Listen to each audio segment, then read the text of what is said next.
and a very pleasant Wednesday afternoon, turning into Wednesday evening. We were going to do standard timing on this doubleheader, and instead there's some weather around, so we decided to move it up an hour and a half, and look at that, it's Wednesday afternoon basketball.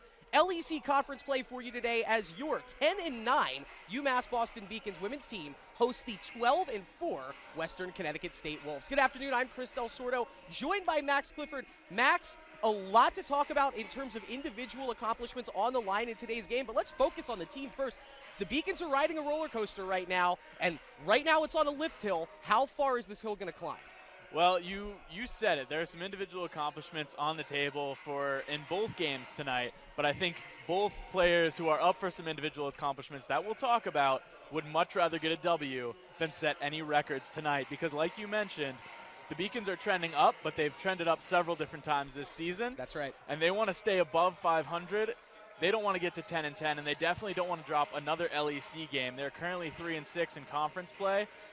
And they're sitting at 6th, but they want to move up. Yeah, we'll talk about the exact scenarios momentarily, but just know this, it's going to be a world of hurt for the Beacons if they do lose tonight and take that energy into this weekend. A lot of winnable games on the LEC conference slate. It starts today, and Max, the Beacons played this WestCon Wolves team in Danbury early on in the non-conference slate this season, and it was a weird game. They got the contributions they expected and still fell by 11 points to the Wolves. Yeah, they sure did. The Wolves did a good job of, for one, shutting down Meg Dixon, which is always key, but then they had a scoring explosion of their own that helped them coast past the Beacons, and I think they've hopefully learned from that first encounter and are ready to remedy some of that tonight. Nicole Vivian, the team's second leading scorer, exploded for a then career high 28 points. That's step number one. Let's take a look side by side.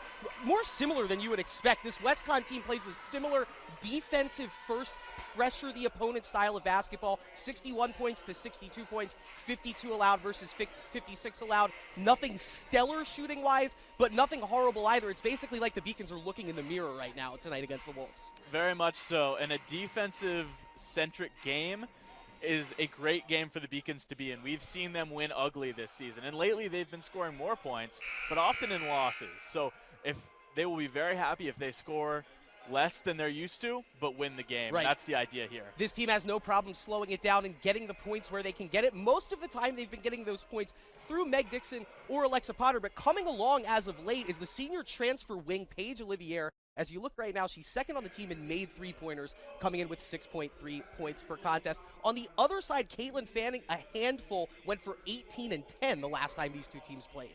Yes, this is going to be a difficult matchup.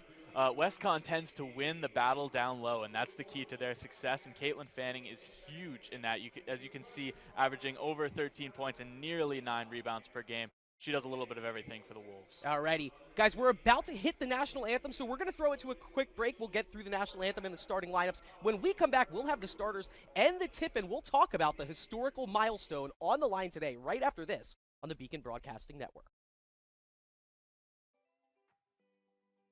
A good citizen is someone who wants to make a positive impact, both in their communities and in the world around them.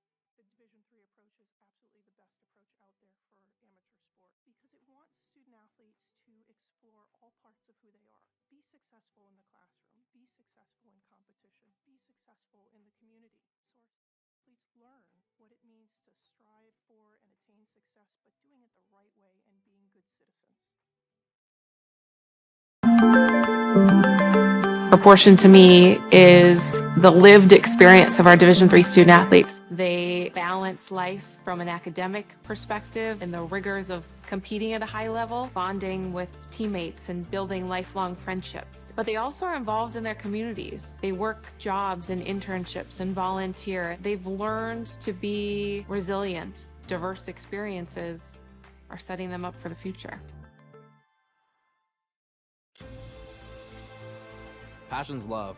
Passion is love for what you do. Because I think when you face challenges, it comes down to how much you want it and how much you love it. Passion is what keeps you going forward. Seeing so many people that were like-minded and so hardworking in their sport and academics, being surrounded by like-minded people makes you want to be more passionate. I think it pushes you to a different level that maybe you didn't think you had. And you can do the best of both worlds and love all of it. portion to me is the lived experience of our Division III student athletes. They balance life from an academic perspective and the rigors of competing at a high level, bonding with teammates and building lifelong friendships. But they also are involved in their communities. They work jobs and internships and volunteer. They've learned to be resilient. Diverse experiences are setting them up for the future. Passion's love. The 5-campus We UMass rejoin you system here high is atop the the Clark university. Athletic Center. Beacons, Wolves about to tip off. I'm Chris Del Sordo, joined by Max Clifford, and we'll take a quick sneak peek at the Beaks. A lot happening across Beaconville this weekend, Max. There's an indoor track at the New Balance meet, men's and women's track and cross country. That's all day. Then Friday night, women's ice hockey hosting William Smith. They played a tight game up in upstate New York last time they played, so tune in on the Beacon Broadcasting Network. That's a very crucial game. The men on the road with a lot of pep in their step, hosting the number 2 nationally ranked Hobart College team at 7. That continues with the track meet on Saturday all day, and then we'll flip games. Elmira College, a home matchup for the ladies, and the men staying up in upstate New York, taking on the Eagles of Elmira College. Okay, now let's get to the matter at hand right here. Thanks for your patience, Max. History on the line tonight. It's always fun when you get to call a milestone game right now, and one of, if not the most celebrated players in recent Beacons program history on the line for 1,000 points tonight, the senior out of Hanover, Massachusetts, Meg Dixon. She needs 14. How's she going to get it? Well, she could get it in a number of different ways, Chris. She can do just about anything on the offensive end. She could get hot and hit some threes, or she could drive to the hoop, or she could camp out under the rim. There's really nothing that she can't do on offense. So getting to 14 won't be too big of a challenge. She is averaging over 17 points per game in conference play. So expect a big night from Meg, but like I mentioned earlier in the pregame, she's less worried about those 14 points than she is about contributing to a win tonight. 15 points on 6 of 11 shooting the last time these two teams linked up earlier this season. Those are great numbers. Unfortunately, it came at the hands of an 11-point loss. We'll take a look at the starting lineups right now. This is the big hitter lineup, if you will. This is the top 5 starting for the Beacons right now. 3 seniors, a junior, and a sophomore. The seniors being Meg Dixon alongside Carrie-Ann Farina and Paige Olivier. Sunny Green, the sophomore from the Cape, out on the wing. And Alexa Potter, the revelation this season, Miss Double-Double, down low, the junior transfer out of Connecticut. Taking a look at the Wolves on the other side, Nicole Vivian, the team's second leading scorer. She netted 28, did the junior, the last time these two teams played. And if they handle Nicole Vivian, underneath you have both Caitlin Fanning and Gabrielle Franks, both walking double-doubles to deal with. So matchup-wise, it's going to be tough today for the Beaks. Absolutely. Both these teams have a lot of options. It's going to be which of those options is working and which are working better. I think both teams want to go down low. Like I mentioned, WestCon can beat you down low. They outscored the Beaks by 20 in the paint last time they matched up. They want that margin to be much closer, if not a winning one tonight. Alexa Potter at the center court logo, lined across from Gabrielle Franks. The Beacons in their all-white home uniforms with blue lettering and numerals. WestCon in their road navies with white lettering and numerals and orange trim. They win the tip, and we already get a look at Nicole Vivian early on here as she wings it over to Gabby Franks, and that's a 2-man game, and if they can't stop those two, Caitlin Fanning is going to be a problem, but that spin shot, no good short, so 1 possession, 1 stop for the Beacons. Probably good, putting some confidence right behind the Beaks after that 20 seconds on the shot clock. 1 look, it was contested. They get the miss. Absolutely, and grabbing those rebounds is of the utmost importance. Don't want to give these Wolves any second chances on the offensive end. Potter got knocked off her dribble. It forces a pass out to Farina. Dixon puts it on the deck. 1-on-1 move down low. Hard off the back iron. Potter pulls it down, kicks it back out to Carrie-Ann. Gave it a quick thought about it for 3. Carrie-Ann, not the biggest shooter, only attempted 15 threes on the season. She's made 5 of them. Hands it off to Green, and Sunny got past the defense, got around everyone, and just couldn't get it to fall on the right-handed look. That's a frustrating one because it was all the way in the rim and then it was all the way out. That's just the kind of thing that happens, a bad balance, but they're getting right back on it on defense. Around the perimeter, and now it's Malaysia Dingle. Team's 4th leading scorer, Max, making just her 2nd start of the season. Around the perimeter. Long left wing 3, that one misses from Ashley Riley. And Olivier making contact with Franks. It looked like she might have been the last one to touch it. Nope, she knocked it off Franks, and we'll go back the other way. 75 seconds of basketball, still scoreless. This looks like a Little East Conference affair. Yeah, we said it before the game that defense is going to be the key to this game, grinding out some points on the offensive end where you can get them, but playing great D both ways. Farina cut off, can't really dribble through this. It looks like a loose 3-2 zone right now, and that gives Sunny Green some room to operate. But the pass to Dixon telegraphed a little bit. Vivian trips as she got ahead of Dixon. I don't know if Meg got lucky with the no call there, but they hold the whistle, and so we'll go back the other way. a sloppy opening minute and a half continues now with the Beacons back on the ball. Both teams just trying to make an offensive breakthrough here. Farina over to Olivier in the corner. Page fakes the shot. Cross court to Sunny Green. Potter wants it. Potter against Franks. Feels the double team. Kicks it over to Olivier. Around the perimeter they go. Farina for three, and she got it. Beautiful ball movement right there for the Beaks. And it's Carrie-Anne Farina, her 6th made three-pointer on the season. But Max, that brings her up to 38% on the year. Carrie-Anne doesn't shoot a lot, but she shoots good ones. And when the three is going, it's really going for the Beacons. That's a nice sight to see for them. Don't like seeing that on the defensive rebounding there as it falls between two Beacons, and a bad shot gets rewarded with a fresh 20 on the shot clock for the Wolves. Spinning is that was Fanning. Shot got tipped, and I don't know what happened there. A little miscommunication as Potter affected the play, doesn't grab the ball, and so it stays underneath for WestCon. Take a look at the shot clock, though. Just 9 seconds to shoot. And it's Ashley Riley doing the inbounding for the Wolves. Riley slaps at the ball. Looking in the direction of Dingle. She gets run off into the corner. Great defense from Sunny Green. She just picks the pocket of that pass intended for Caitlin Fanning, and we'll go back the other way. Great first 2.5 minutes on defense right now. Excellent, excellent. And if Sunny Green is going to do anything for sure, she's going to be a thorn in your side on defense. She gets a lot of steals, a lot of blocks. She causes problems. Great defense there by Gabrielle Franks, as I think Potter thought that was going to be an easy spin and win. Instead, Franks completely deletes the angle. Now Dingle, corner 2, and she rattles it home. And so about 3 minutes before they finally break through, but this WestCon team who averages 62 points per contest, they get their first 2 on a corner jumper from the junior Malaysia Dingle. And that's a dangerous shooter, Max. Flirting with 40% from beyond the arc there, had the open look in the corner and buries it. So coming off the bench, making just her 2nd start of the season, a known scoring contributor, making her presence felt right there. Fanning wants it on the low post as WestCon looking to take their first lead of the ball game. Has Franks, that's a high arcing jumper. It hits hard off the back rim, and that's going to be an off-ball foul on Ashley Riley as she pushes Paige Olivier to the ground. Can't do that right in front of the referee. And so it took us 3.5 minutes to get the first foul, but it is committed by WestCon's number 24, Ashley Riley. So far, very slow developing on the offensive end for both teams. A lot of great stingy defense is what we expected to see. This isn't going to be a high-scoring one, and that benefits both teams. These are teams that know how to win low-scoring games. Green probing in, feeling the contact, and she'll earn a trip for 2 at the line. That's the aforementioned Malaysia Dingle drawing the foul there, and that's Sunny Green growing up as a basketball player right in front of you. Last year, really liked that role as a shooter, and now realizing in her sophomore season, I got to use this 5'8" to my advantage. She goes right to the rack and gets 2 free throws coming up. Yeah, I talked about that aggression on defense, but it comes in handy on offense as well. She's had a couple good drives to the hoop, a couple bad angles, but that's quite all right. She's going to put them away at the free throw line. She hits the first there. Sunny at 7.8 points per contest, actually tied for 3rd on the team in scoring at this point on the season. And that free throw shooting continuing to improve. Now at 52% on the season, and she rattles that one home too, which brings her up to 54% on the season now.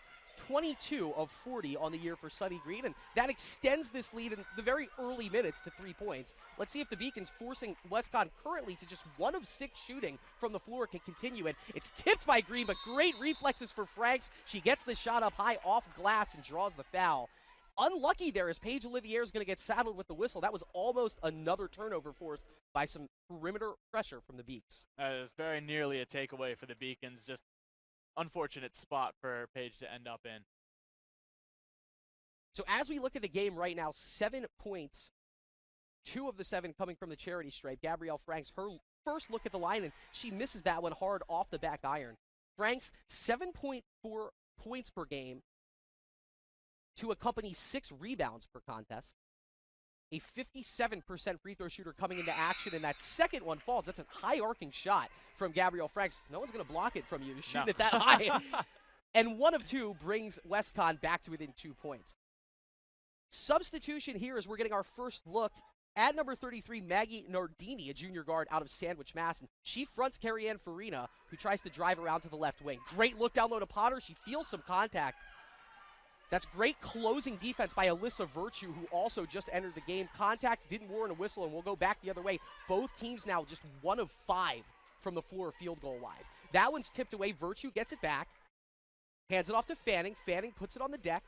Over to Riley. Riley to Virtue. That's a long two, and it's short off the front iron, but a great rebound from Fanning. Dixon's defense knocks the ball off course just enough for Olivier to scoop in for the rebound. Riley tries to poke it free from Olivier, can't do it. Page probing in, kicks it off. Dixon for three, and she got it. Max Clifford, what a pure shooting stroke out of Meg Dixon. My goodness, that is the exact shot that you want Meg Dixon taking. Perfectly in rhythm, no one in her face. She is going to hit that three every time you give it to her. And we're contractually obligated to do this, folks. 11 points away from 1,000 now for Miss Dixon. That is 989 points on the career. Brilliant drive, but a better recovery from Potter as Nicole Vivian thought she was going to coast in for two. Potter turns it around. Olivier, momentum three, and she got it.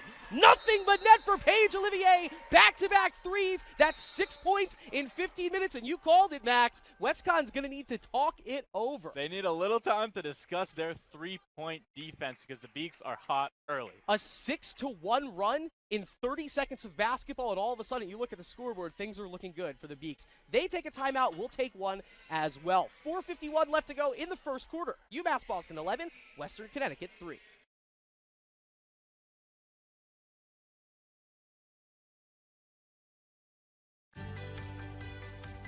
Responsibility is being accountable for your words and actions, first and foremost. It also is an obligation to be a positive influence in the communities around you.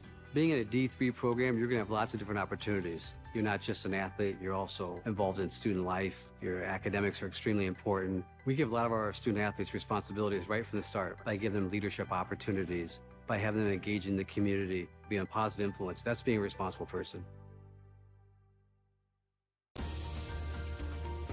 I believe sportsmanship is it's a mutual admiration and respect for your fellow competitors. We all go through a lot to reach the point where we compete against one another. It's important to realize that. So once we're finally on the field. And we will rejoin you here, about to get back into the action. 4:51 left to go in the first quarter. I'm Chris Del Sordo. He is Max Clifford. Max, coming into action today, Beacon shooting 29% from beyond the arc. Not great, nothing to write home about, but serviceable. 3 for 3 today to get this contest started. Absolutely. Like I mentioned, when they're on, they're really on. They're going to shoot it whether they're hitting it or not. And when they're not, it looks bad. But when they're hitting it, oh my gosh, that offense is purring. And right now, they're in motion right now. Nicole Vivian, 0 for 3 to start the contest. I was going to mention it, and of course didn't even need to as she hits that right there. Dangerous score, and they gave her too much room right there as she drives in and finishes. Wolves back to within 6. Now let's see if Farina. That looked to be some contact underneath between Potter and Nardini. And so Alexa Potter is going to get whistled for the foul. If you're Alexa, you look size-wise, mismatch-wise, that's not a player you want to commit a foul against on the offensive end. No, definitely not, because you don't need to. And she's got the size on her.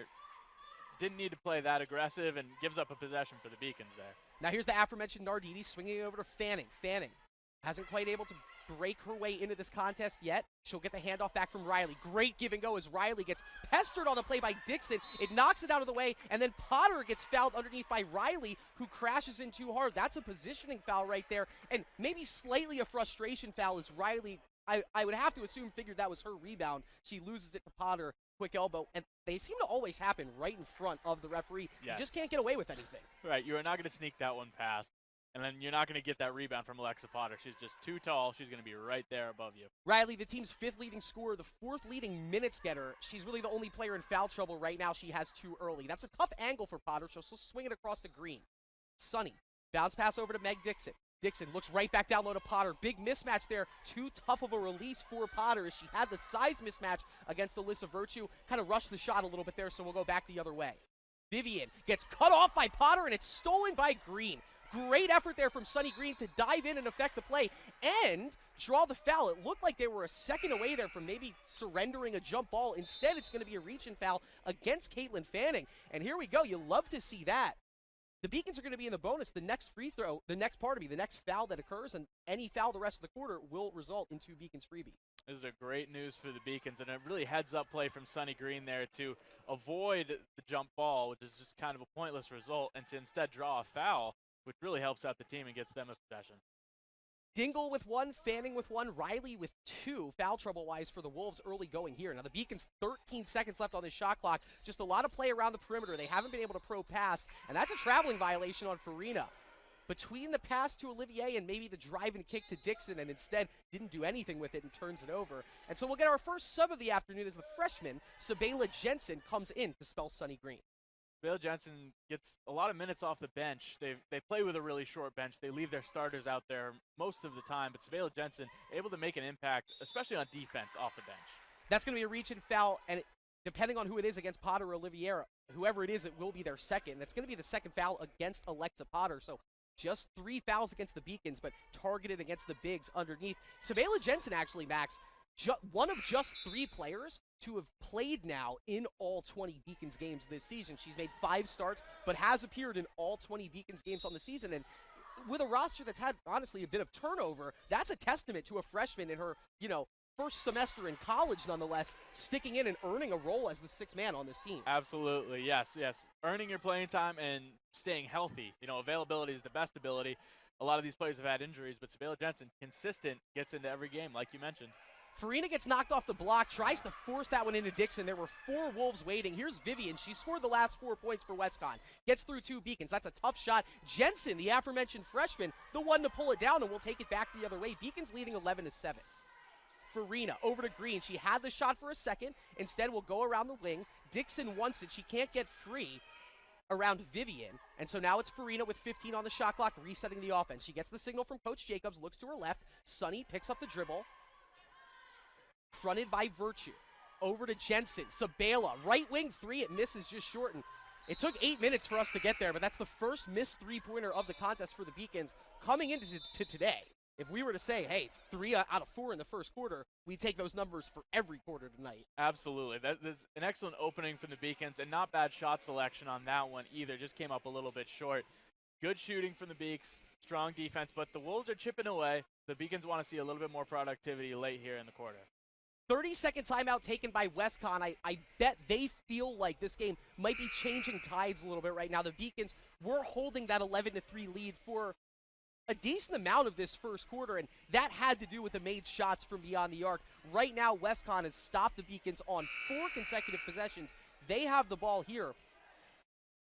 And this will say a lot about this Beacons team in terms of this group of players. It's taken a long time to get to this point to know what the rotation is going to be. And now this is the product. And this is the game that we talked about. You need to win this game to keep things rolling and a feasible entry into the LEC Conference playoffs. And so let's see right now with that timeout, a big 2 minutes of basketball coming up here to end this first quarter for the Beaks. Nardini gives it to Fanning. Oh, she has the heist mismatch on Green, pardon me. And nothing Sunny Green. You can see her throw her palms up right there, but they got the matchup that they wanted, and that's the second leading scorer for WestCon going to work and drawing the foul. Yeah, that was the best attempt at some defense down low for Sunny Green, but it resulted in a shooting foul, unfortunately. And pardon me, Fanning actually, conference-wise, second leading scorer. I think that has a lot to do with the 28-point performance from her teammate Nicole Vivian. But in terms of all games this season, leading the way for WestCon with 13.6 points per contest, and now 1 of 2 from the line. Make it 2 of 3 as she misses that and goes 1 of 2. Jensen, another hard-fought rebound for Sabela. And the Beacons still holding a 3-point lead. It's back to a 1-possession game. You would like to see a good-looking, flowing offensive possession here. 4 out with Dixon playing the low post, and now it's kind of a 5-out motion look as Farina gets it on the right wing. Farina, left-handed dribble on the deck through 2 defenders to Jensen in the corner. Now out to Olivier and just 7 to shoot here. They get it down low to Dixon. That's a tough entry pass. She gets hit underneath. And it looks like Caitlin Fanning took the worst of that impact, but you'll take it where you can get it. It'll send Meg Dixon to the line for points 4 and 5 today. Yes, and that's promising. You want Meg Dixon shooting the ball regardless of where she is, but those free throws, she is excellent from the line. Fanning joins Riley now with 2 personal fouls apiece, touching on Meg Dixon as she hits the first free throw now. Coming into action, slightly off of her career pace, which was an 80% career numbers, just 68.2% on the season. She hits her first here. It's back to a 2-possession game right now for the Beaks. Second on the way, up and good. So make it 5 points now for Meg Dixon. For those of you keeping track at home, that is 991 career points. So we need 9 more to see 1,000 tonight. Also, not to get too far ahead of ourselves, but she can get higher up on that 1,000-point list if she gets into the low 20s, and we'll touch on that when the time comes. Yes, a big opportunity for Meg Dixon to make a little history here, but like we've been mentioning, to extend the lead by 2 points is huge. Maggie Nardini blocked on the play by Olivier, and she gets her own rebound. Huge defensive stop right there. Can the Beacons expand on this 5-point lead? Dixon thought about the three from the wing, drives in, pull-up, contested shot, and it doesn't fall off the front rim. You can see Dixon maybe feeling it a little bit right now, wanting to add to her total as we hit the final minute mark here in the first quarter. Well, traveling violation will give the ball right back to the Beaks. So I was going to say it's paramount for them to get that stop entering that final minute. Well, they get it thanks to an unforced error committed by WestCon. And that I've mentioned it that the Beacons can do that. They can make you make mistakes that you're not used to committing. Just by playing good defense and being in your face and, taking away options that you expect to be there. Saw travel there. That's the 6th turnover of this first quarter for WestCon compared to 5 for UMass Boston. Dixon for 3, Bang! And she got it. Meg Dixon, quick trigger. She gets the assist of the screen up top. Max Clifford, that is 8 points already for the senior Meg Dixon. And we are a bucket away from history in Beaconville, folks. We need to get to 14, so we're at 8 right now. We need 14 points tonight to get to 1,000, but we're at 8, so that's 994 for Meg. Quite all right. Beacons want another stop here as they're currently doubling up the Wolves. There's that high arcing shot from Gabrielle Franks. 3rd rebound of this first quarter for Sabela Jensen right there. And the Beacons, they might hold for one. Instead, Farina probes in, stopping, popping, off glass long. And the first one there for it is Rosaline Reagan for WestCon. She hands it off to Vivian, Nicole Vivian, driving around Jensen. She gets the runner shot, and that's a wedgie right there, folks. A bad turnover on a look driving in. Let's see. Look at the vertical from the referee right there, showing off a little bit. Don't worry, folks. We got that on the Beacon Broadcasting Network. I know Mike Vesey's going to clip that one up for us already. That was air from the referee right there, and we saw it. We're going to have the UMass Boston Referee of the Week. Carrie Ann Farina heaves one at the buzzer. It's no good. A moment to remember, a quarter to remember for the Beacons, Max. We'll take a break as we hit the end of the first quarter with the Beacons leading the WestCon Wolves 16-8. Anything real quick to add before we throw it to the break? A hot start for the Beacons. They want to hold on to that momentum as they roll into the second quarter and then into the second half. More after this on the Beacon Broadcasting Network. Comprehensive learning is being able to adapt to experiences and apply the things that I learned. Being an athlete and juggling academics helped me grow as a person, and things that I've learned, I was able to apply it in another field, putting them into everyday life. Developing comprehensive learning helped me prioritize certain things to make sure I get to where I want to be. Paris changed my life, and I got there through UMass. Those very specific seminal moments in Paris, the subway. A man in a tuxedo walked in, and a woman in a long gown, and it was stunning. It all hit me. It was like a lightning bolt. There was this world of beauty and style that I wanted to be a part of. That was the beginning of the journey. And that all came through the University of Massachusetts. And that was really a key moment for me. That's one of those moments you never forget. Celebrate the soggy shoes and the slow starts. Celebrate the lessons learned along the way.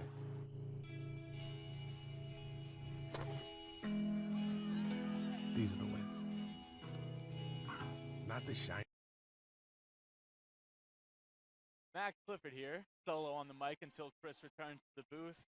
A hot start for the Beacons. They are doubling up the WestCon Wolves after one, but they're a team that plays streaky basketball. They started hot, but they don't want to cool off here in the second quarter. They are prone to doing that, so they want to stay focused, stay direct on defense, and with their shooting, which has been really impressive so far, especially from Meg Dixon.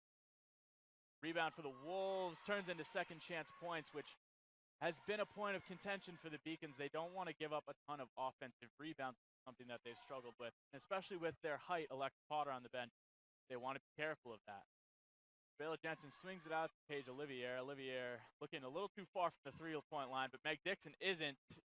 Misses everything. Turnover for the Beacons. That ball will go back to the Wolves. Possession now for WestCon. That's full Vivian bringing it up. Dishes it to guard. She is looking for the three. And the first three of the afternoon for the WestCon Wolves. We talked about it before the game. These two teams are about even somewhere in the middle when it comes to shooting the three ball. So the WestCon Wolves getting their first of the game. Now, Bayla Jensen swinging it out to Paige Olivier. Again, setting up far away from the three-point line. Carrie Farina, the defender fell, but then got up and made a block, an impressive block. The defender down low, Bayla Jensen swinging over. A turnover there from Sunny Green as the Wolves will take it back the other way. Vivian swinging it over to... That's a great job right there, Max. That's Nardini hopping in. Thank you so much. It looks like 5-0 run for the Wolves to get out of the gate here to start off this second quarter. Yes, to catch you up and those who may have gone to the, who may have that's movie, connection. Yeah, movie magic right there. That's exactly what happened. It was a second chance bucket from the Wolves and then their first three-pointer of the game. So a hot start from the Wolves, and I talked about it. Beacons are a team of runs. They don't want to give up any of this momentum that they had coming out of the first quarter. Look at BJP coming into action, driving into the lane. They gave it to her. It was a good take for the freshman. Couldn't hit. And so the lead holding right now 16-13 where it's been for the last minute of play. You had to expect that out of WestCon, right? That 8 points was probably a bit of an anomaly in that first quarter. Dixon coasting ahead, and she overran the layup right there, and then Jakimi Pearson overruns the rebound. Lacks in concentration. It's the hardest shot to make in basketball, you got to think, is coasting in by yourself. And I feel like that applies in a lot of different sports.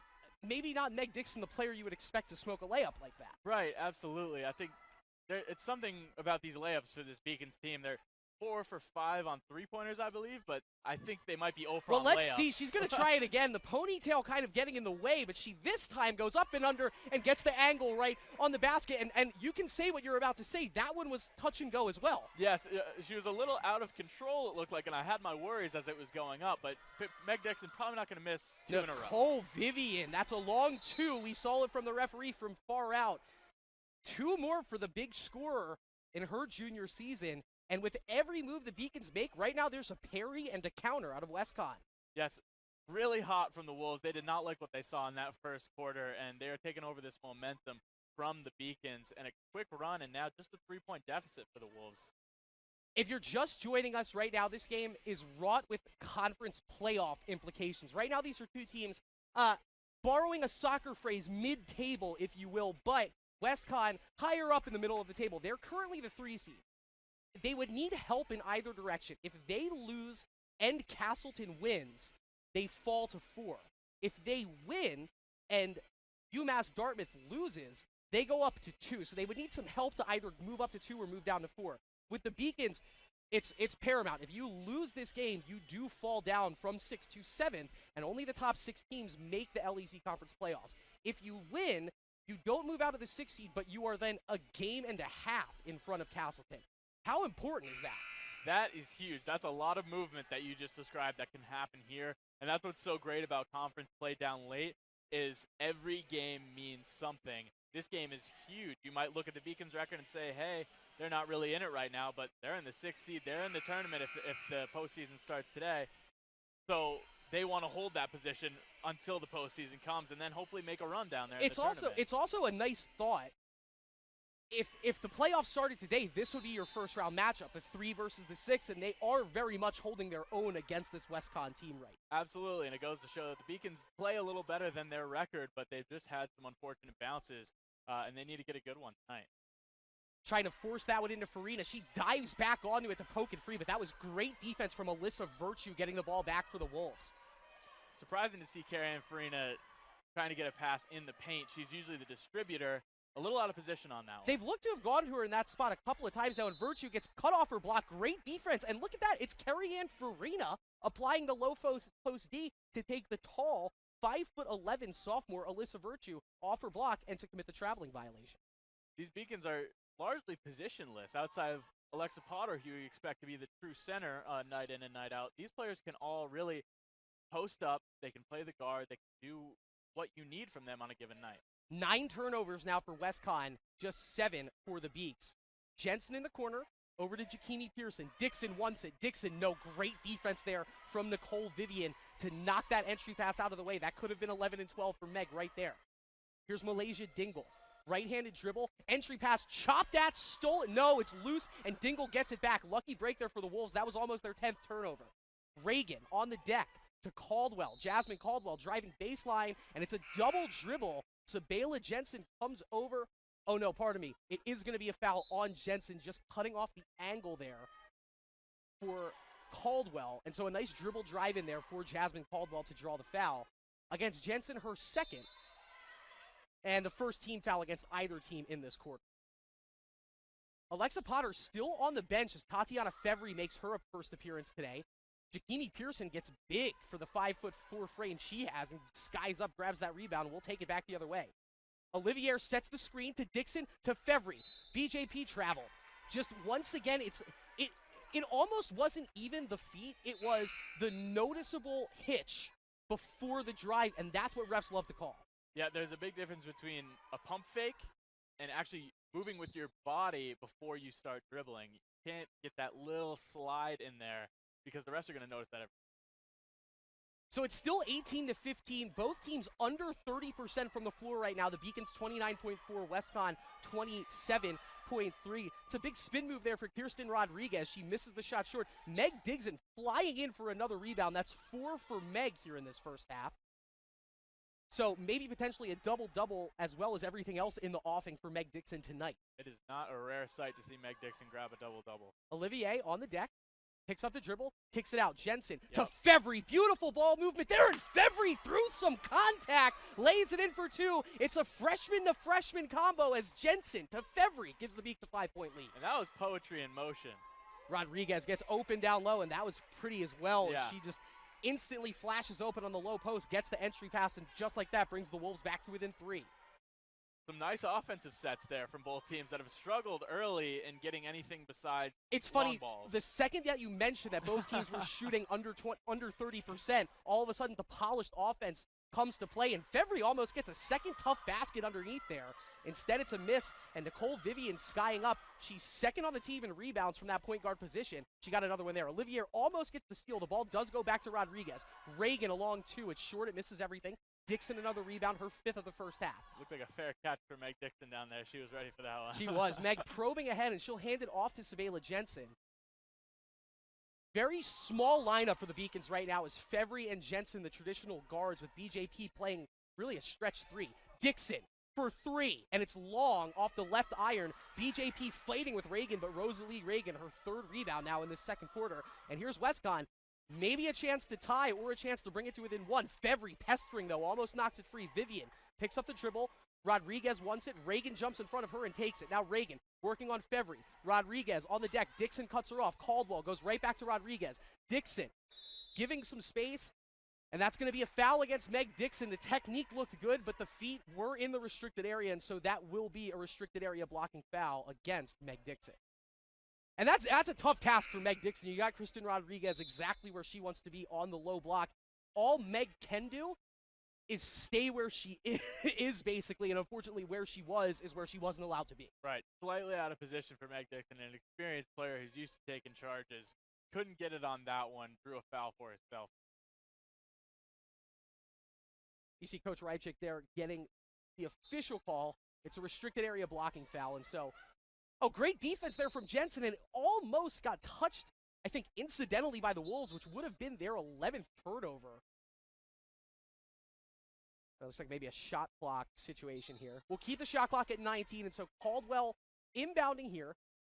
Looks over to Rosalie Reagan. Reagan picks up her dribble along the baseline. Jensen, great recovery defense. Potter gets reached, gets caught in with her hand in the cookie jar, and that's unfortunate because she just came back onto the floor with those 2 fouls, and it looks like she just picked up her 3rd, and we'll head back to the Beacons bench. No, instead, Olivier and BJP coming off, so let's see if this pays off here. You'd like to think you need Alexa Potter down low. Now, maybe word did get to Coach Jacobs that it was her 3rd personal because Paige Olivier instantly back onto the floor.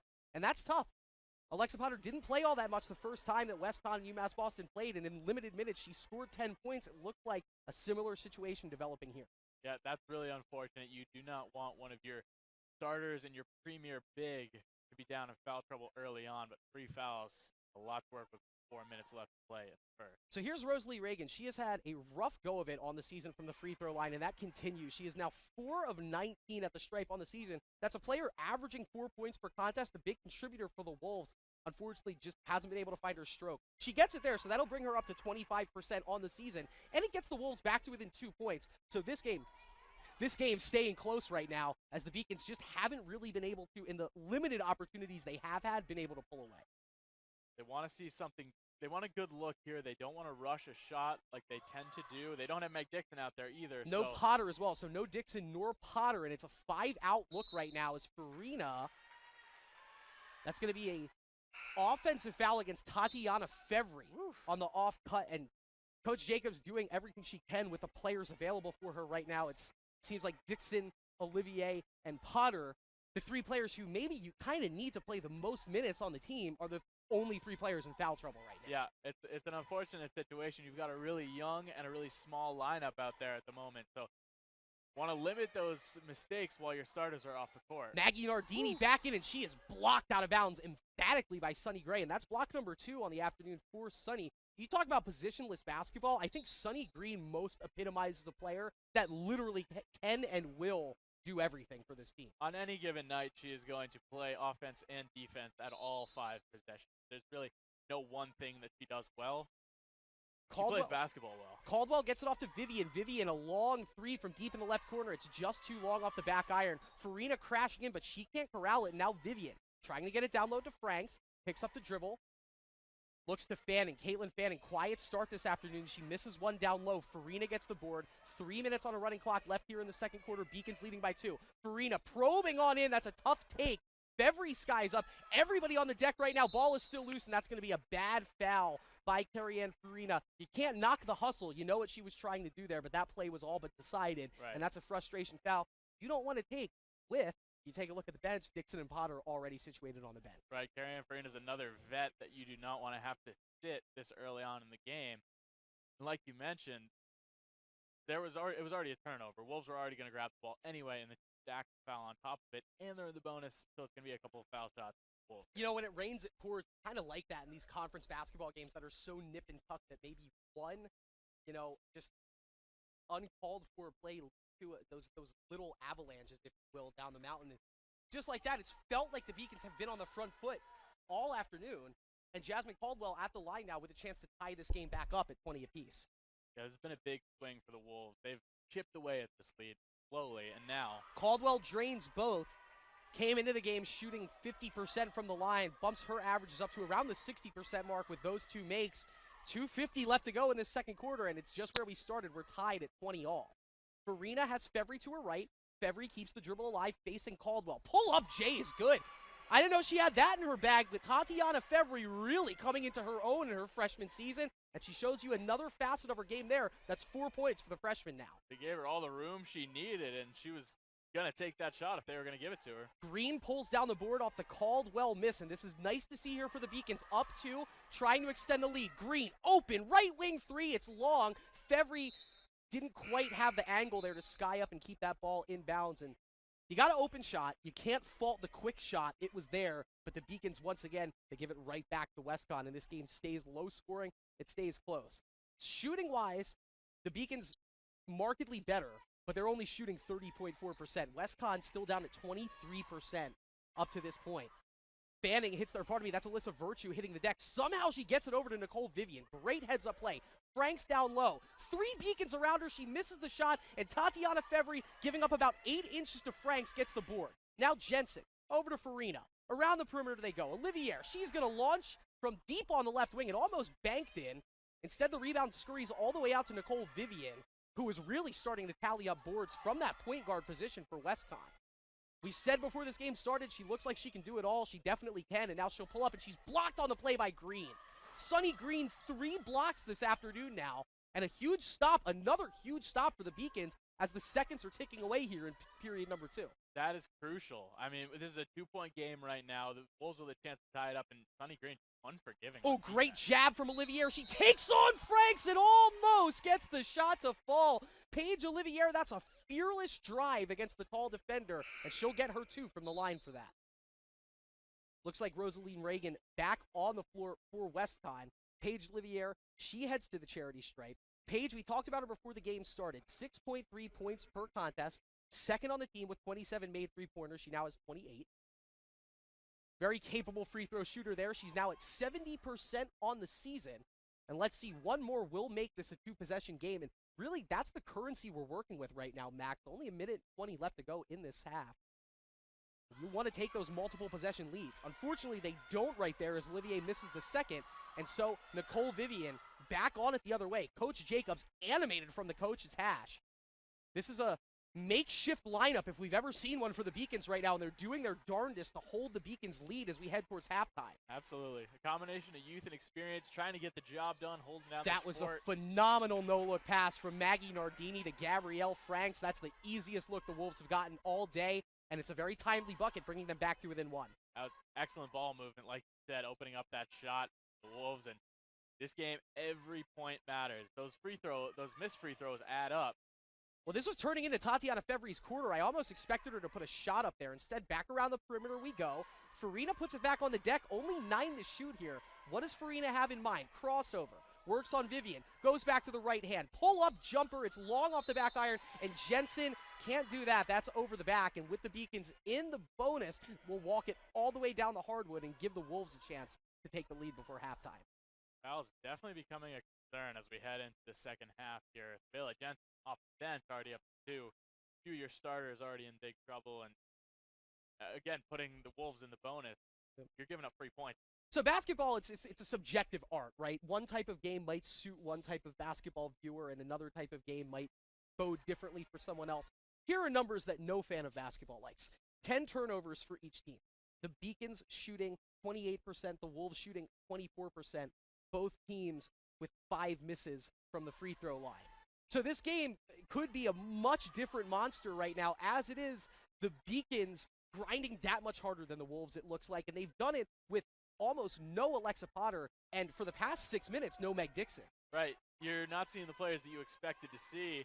And honestly, with those two off the court, I would have expected the Wolves to make a bit of a run. But Beacons holding down the fort with this lineup here. Farina's great around the buzzer. She gets the shot off, gets the rebound, and it would have counted as Carrie-Anne Farina probes in, gets her own miss, and just can't get it to fall. It's a lead. It's a lead by the slimmest of margins, Max, but it does feel like an earned 23-22 lead as we head to the lock. That's big, yeah. We talked about it was an 8-point lead going into the second quarter. I talked about not wanting to give up a big run for the Wolves. They did cut it down to just 1, but Beacons holding on to the lead, I think that means a lot in the terms of not letting the game get away. You take a look at scoring numbers-wise, and, you know, it's low across the board. Rosalie Reagan coming off the bench, she has 6 points. Nicole Vivian has 6 points. They are tied for the lead for WestCon. And then for the Beaks, you knew that she would be getting the ball and putting it up, but Meg Dixon leading all scorers with a game-high 10 points. We will take a quick break. We'll compile some halftime stats for you. When we come back, we'll cover what all is going on around Beaconville and talk more about this exciting contest we have right now. Beacons up by 1 at the break, 23-22. More after this on the Beacon Broadcasting Network, brought to you by LittleEast.tv. Something I discovered in myself is that if I have a goal, I can accomplish it. It's a well-rounded experience. At a Division III school, you primarily a student athlete, so the school is really shaped around you developing yourself as a complete individual. It helps a lot that you have a family with your team that can guide you.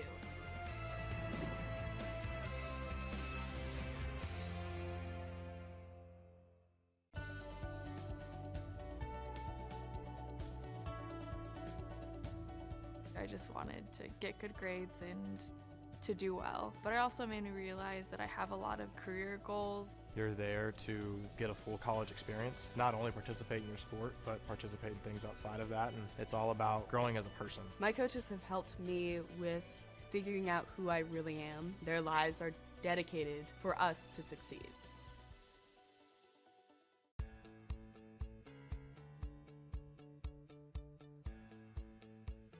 Being a part of the different activities and organizations that I've been a part of, I'm actually able to see myself where I'm like, hey, I actually can make a change. I'm one person that can make a difference. Division III has helped me to develop teamwork skills, critical thinking skills, time management skills. It's not just about basketball, or it's not just about school, it's about developing yourself as a person altogether. I'm the first undergraduate alumnus to lead this university. I'm very proud of that. I was literally able to transform my life because of the University of Massachusetts, and I want that for every single student that walks through the door.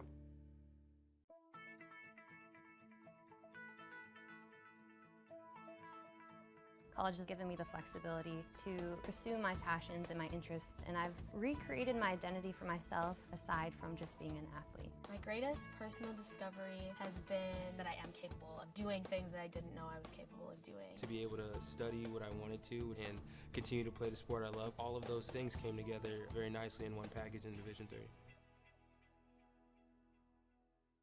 I did receive a non-athletic scholarship upon entering school.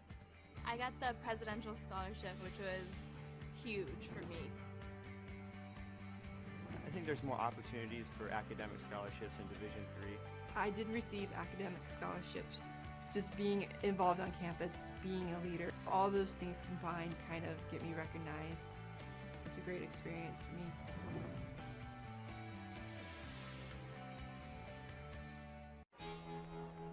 Cheer for the stumbles. The he shoulda had that's. And the tears that linger. For in those moments, greatness lies. There, you will find the provoked, the determined, the unified. It's in those moments that champions are born. The University of Massachusetts Boston, with its scenic oceanfront campus, easily accessible to downtown Boston, is recognized as a model of excellence for urban public universities. 16 NCAA Division III sports are part of the more than 100 student organizations that create an engaging campus life in America's biggest and best college town, UMass Boston. Boston's urban public research university for the 21st century. Division III allows you to give yourself to other things. Having that free time allows me to pursue the things that I want to pursue. Division III athletics affords students the opportunity to, engage in the other interests in their campus and in their lives outside of that sport. It allows you to just be able to do everything you want to do. I wouldn't change it for the world.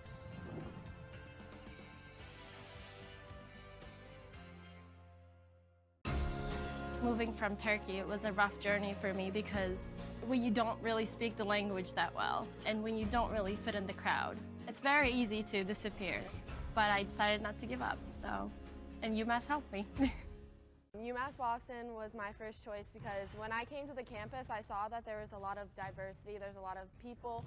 Here there's a lot of international students, so it's really cool to meet people from different countries, different parts of the world. I'm Julia Murphy, I'm from Canton, Massachusetts. I'm Olivia Murphy, I'm from Canton, Massachusetts. We're sisters. We're sisters. I play volleyball and she plays basketball. Here they have a freshman success community. So each major has their own community that you can join as a freshman, and you take classes with them, you do study groups with them. So it was really helpful getting to know people in your major right away. So in health exercise sciences, we have an internship at the end, where it's so much better to have an advisor helping you out, telling you which classes to choose.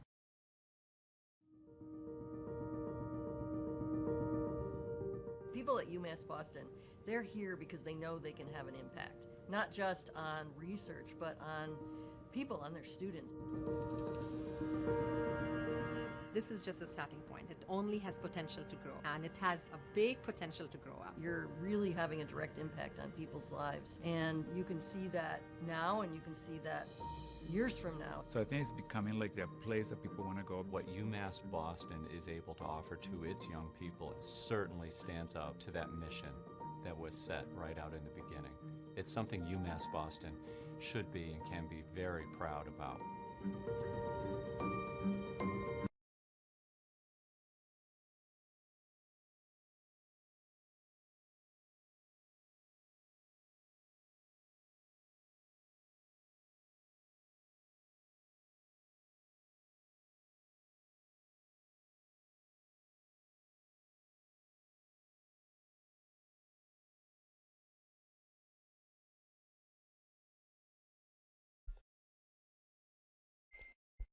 Right when we go back live, the best song that is played in the gymnasium of the day comes on. My apologies to 2 Chainz. We'll rejoin the action here. I'm Chris Del Sordo. He is Max Clifford, and we're in the middle of a great basketball game, albeit a struggle, but a hard-fought defensive struggle right now. The Beacons leading the WestConn Wolves 23-22. Max, you got the halftime statistics in front of you right here. Not a lot of these numbers aesthetically pleasing to look at, but it has the Beacons with a 1-point lead at halftime. It does. The Beacons held on there in the second quarter, and it was definitely, as it often is with the Beacons, it's a tale of 2 quarters. It seems like every first half they play, they come out really strong, and in the second quarter, not so much, or vice versa. The Beacons have a really strong first quarter. In the second quarter, they found a way to hang on to that lead, didn't give up too much of that big lead they had going into the second. To touch on what Max just brought up, so the Beacons doubled up WestConn 16-8 in the first quarter, and then went to get doubled up 14-7 by WestConn. It's a pattern that we have observed over the course of this season. Frustrating as it is, it has the Beacons with a 1-point lead right now, and as you look at the numbers, both teams, this is probably the most surprising thing, and respectively keeping both the teams in where they are in the contest, both teams shooting 50% from beyond the arc. It's kind of hilarious to look at their field goal percentage. The Beacons are shooting an impressive almost 26%, while the Wolves are at a lowly 24.2%, but they're both hitting half their threes. Exactly. Of course, that can only do so much for you if you're not hitting the layups, the mid-ranges that they are struggling with so far. WestConn 5 of 10 from the free throw line, and honestly, when you look at the numbers, that is the one stat that has swung it, and that's not much. So the Beacons kind of riding the razor's edge right now. Both teams committing 10 turnovers, both teams with 5 assists. So all we can expect more than likely is going to be a similarly close, hard-fought game in the second half. But, Max, something's got to give, because if you look at this WestConn scorer sheet right now, I have Nicole Vivian with 6 points, albeit on 3 of 9 shooting.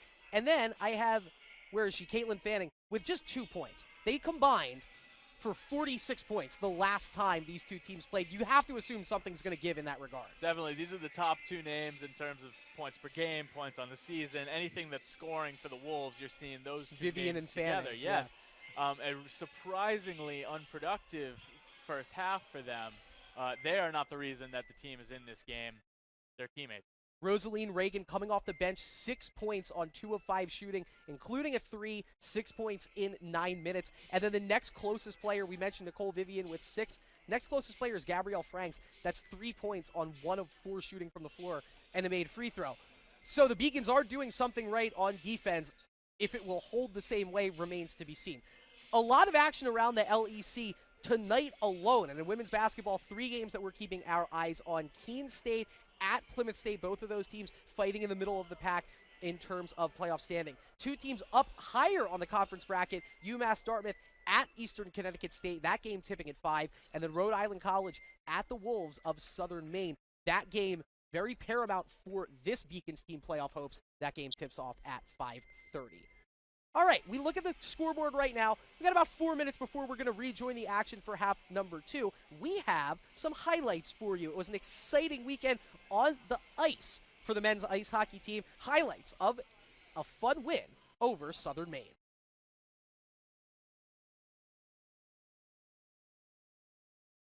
Men's ice hockey in their first home game since the calendar changed over to 2023, taking on the University of Southern Maine on Friday night. And it would be a battle of goaltenders in the first period. Sam Best, a big save in the splits early on against the Huskies. On the other end, Coley Benkowskis with a shot opportunity against Mason Palmer. He's turned away. And then it's going to be Blake Coleman with a shot opportunity of his own. Coleman weaving in and out of Southern Maine defenders. Is going to fly over Palmer net. Actually get called for goaltender interference right here. Beacons kill off the penalty. And on the other end, Sam Best continuing to do what he does best, making saves in net. That glove one keeps it at 0-0. And then the Beacons, a trio of scoring opportunities right here. The puck is loose in front, and Palmer somehow able to dive across the net and stop it and kick it out. So the Beacons still tied at 0-0. And then in the second period, Matthew Saborn, his 4th goal of the season. You're going to see Saborn just kind of in the right place at the right time. This puck just kind of trickles over to him. Best was not expecting it to get over there. And just like that, Southern Maine is in front 1-0. But Dakota Concannon responds with a power play goal a little while later. Unassisted, Evan Googans with the initial shot against Palmer. It's deflected, finds the stick of Concannon, who gets it into the right side of the net. And just like that, we are tied back up at 1-1. But the Beacons continuing to fire on net and try and get something by Palmer. But on the other end, Sam Best standing tall in net with that nice diving save helps keep it 1-1, and the Beacon defense is a big reason why the Beacon offense on the other end was able to get what they got going later on as Corey Clifton, his 5th of the season, unassisted. You see the wraparound right here. Puck gets loose, and Clifton just in the right place at the right time in the second period. It's now 2-1 UMass Boston heading into the third, and Jacob Egson's going to make it 3-1. As you see, Blake Coleman's going to fire this one in the offensive zone. It just bounces off the boards perfectly and finds Banks' stick for his 3rd goal of the season. The Beacons are up 3-1. Southern Maine, though, would not go away. First, Banks is going to try and get another scoring chance right here against Palmer. He's turned away, kind of in the same spot as before.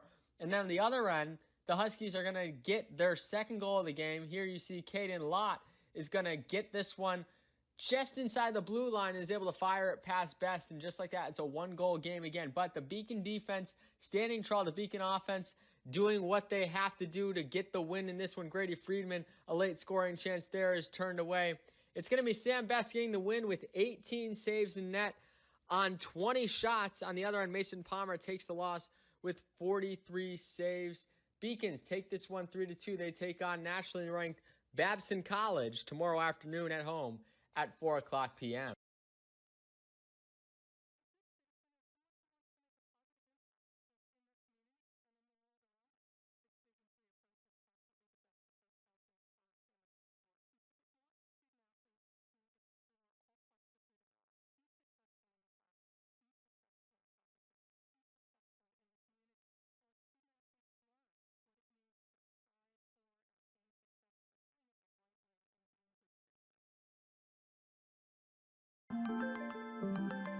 Proportion to me is the lived experience of our Division III student athletes. They balance life from an academic perspective and the rigors of competing at a high level, bonding with teammates and building lifelong friendships. But they also are involved in their communities. They work jobs and internships and volunteer. They've learned to be resilient. Diverse experiences are setting them up for the future.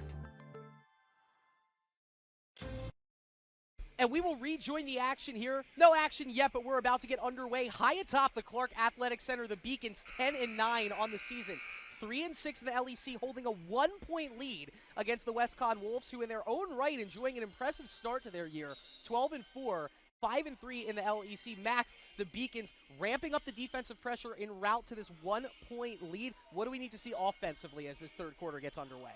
So it gives me no pleasure to report this, but I found a trend in my research for this game that the last time the Beacons played, in the third quarter, they gave up 21 points to the Wolves, and that was about the difference in the game. It was close at halftime, then they gave up 21. And in their last game against EastCon, they gave up 21 points in the third quarter, and that was the difference in the game. Nice. So, good defense in the second half like we saw in the first half. Nice poke there by Dixon. It does go out off of the Beacons. A quick shot from Tatiana Fevry, who is starting this third period on the floor. Remember, Alexa Potter saddled with 3 personal fouls in the early going. So not yet back on the hardwood. The Beacons enjoying this 1-point lead with the 5 they have right now, and let's see how long Fevry is out on the floor. No question she earned it from her performance in the first half. Really impressive off the bench. Malaysia Dingle, she gets cut off, has to cross it over to Fanning. Quiet first half for Fanning. Ashley Riley, quiet first half from her as well. She gets cut off.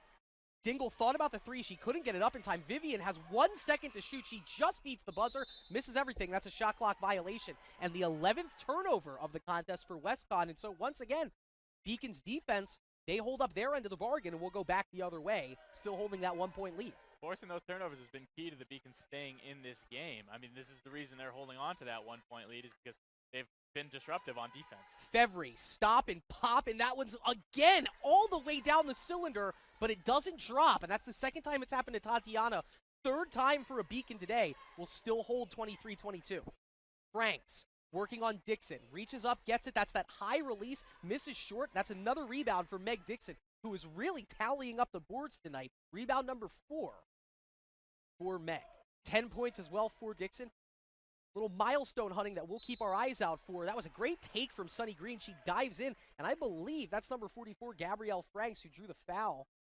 And that's big to send her maybe potentially back to the bench with 2 personal fouls. But let's see the call here. The play still being discussed by the referee away from the play, and it will go against Gabrielle Franks. And so you saw her on the floor for about 80 seconds here in this third quarter, and she's coming right back off in favor of Alyssa Virtue. Gabrielle Franks, 3rd on the team in scoring, 7 points per contest, 2nd on the team in rebounding, 6 points per game. Today, 3 points, 4 rebounds, and she's back on the bench now with 3 personal fouls. The theme in this game is that the players, bigs. the bigs are getting into some serious foul trouble. Sunny Green, 1 more at the line, and she misses the second. So now 2 of 4 from the stripe for Sunny Green. She's the only Beacon to miss a free throw today, as the Beacons, as a team, 6 of 8 from the line. Vivian, over to Malaysia Dingle. In the corner to Riley. Riley nowhere to go with Dixon fronting her, and so she'll pick up the dribble. Now 13 to shoot. They work it inside to Virtue. She has a heights mismatch on Farina. Farina, though, holding her territory well, but she just couldn't do enough to keep the shot from getting put up cleanly. The foul against Carrie Ann Farina, I believe that is just her 2nd. Personal foul number 2 for Carrie Ann, but it does send Alyssa Virtue to the line shooting 2. She can tie this game back up. Giving these free ones the utmost importance to both teams in a game this tight, because 2 free throws could be a tied game. 2 missed free throws, you're still down. Alyssa Virtue now 9 of 24 on the season, and she does miss the second to follow the trend, but that is a lane violation against the Beacons, and so we'll give her another opportunity. And literally every point matters at this point in the contest right now with this a 24-23 game. Don't like seeing that. Talk about free ones, that one literally. And how about that? Alyssa Virtue makes the second, and so that's a 40% shoot, and she just got to 40 by making those 2 free throws, converting both at the line to tie this game back up. Gonna have to think Alexa Potter ultimately going to need to be back on the hardwood for the Beacons.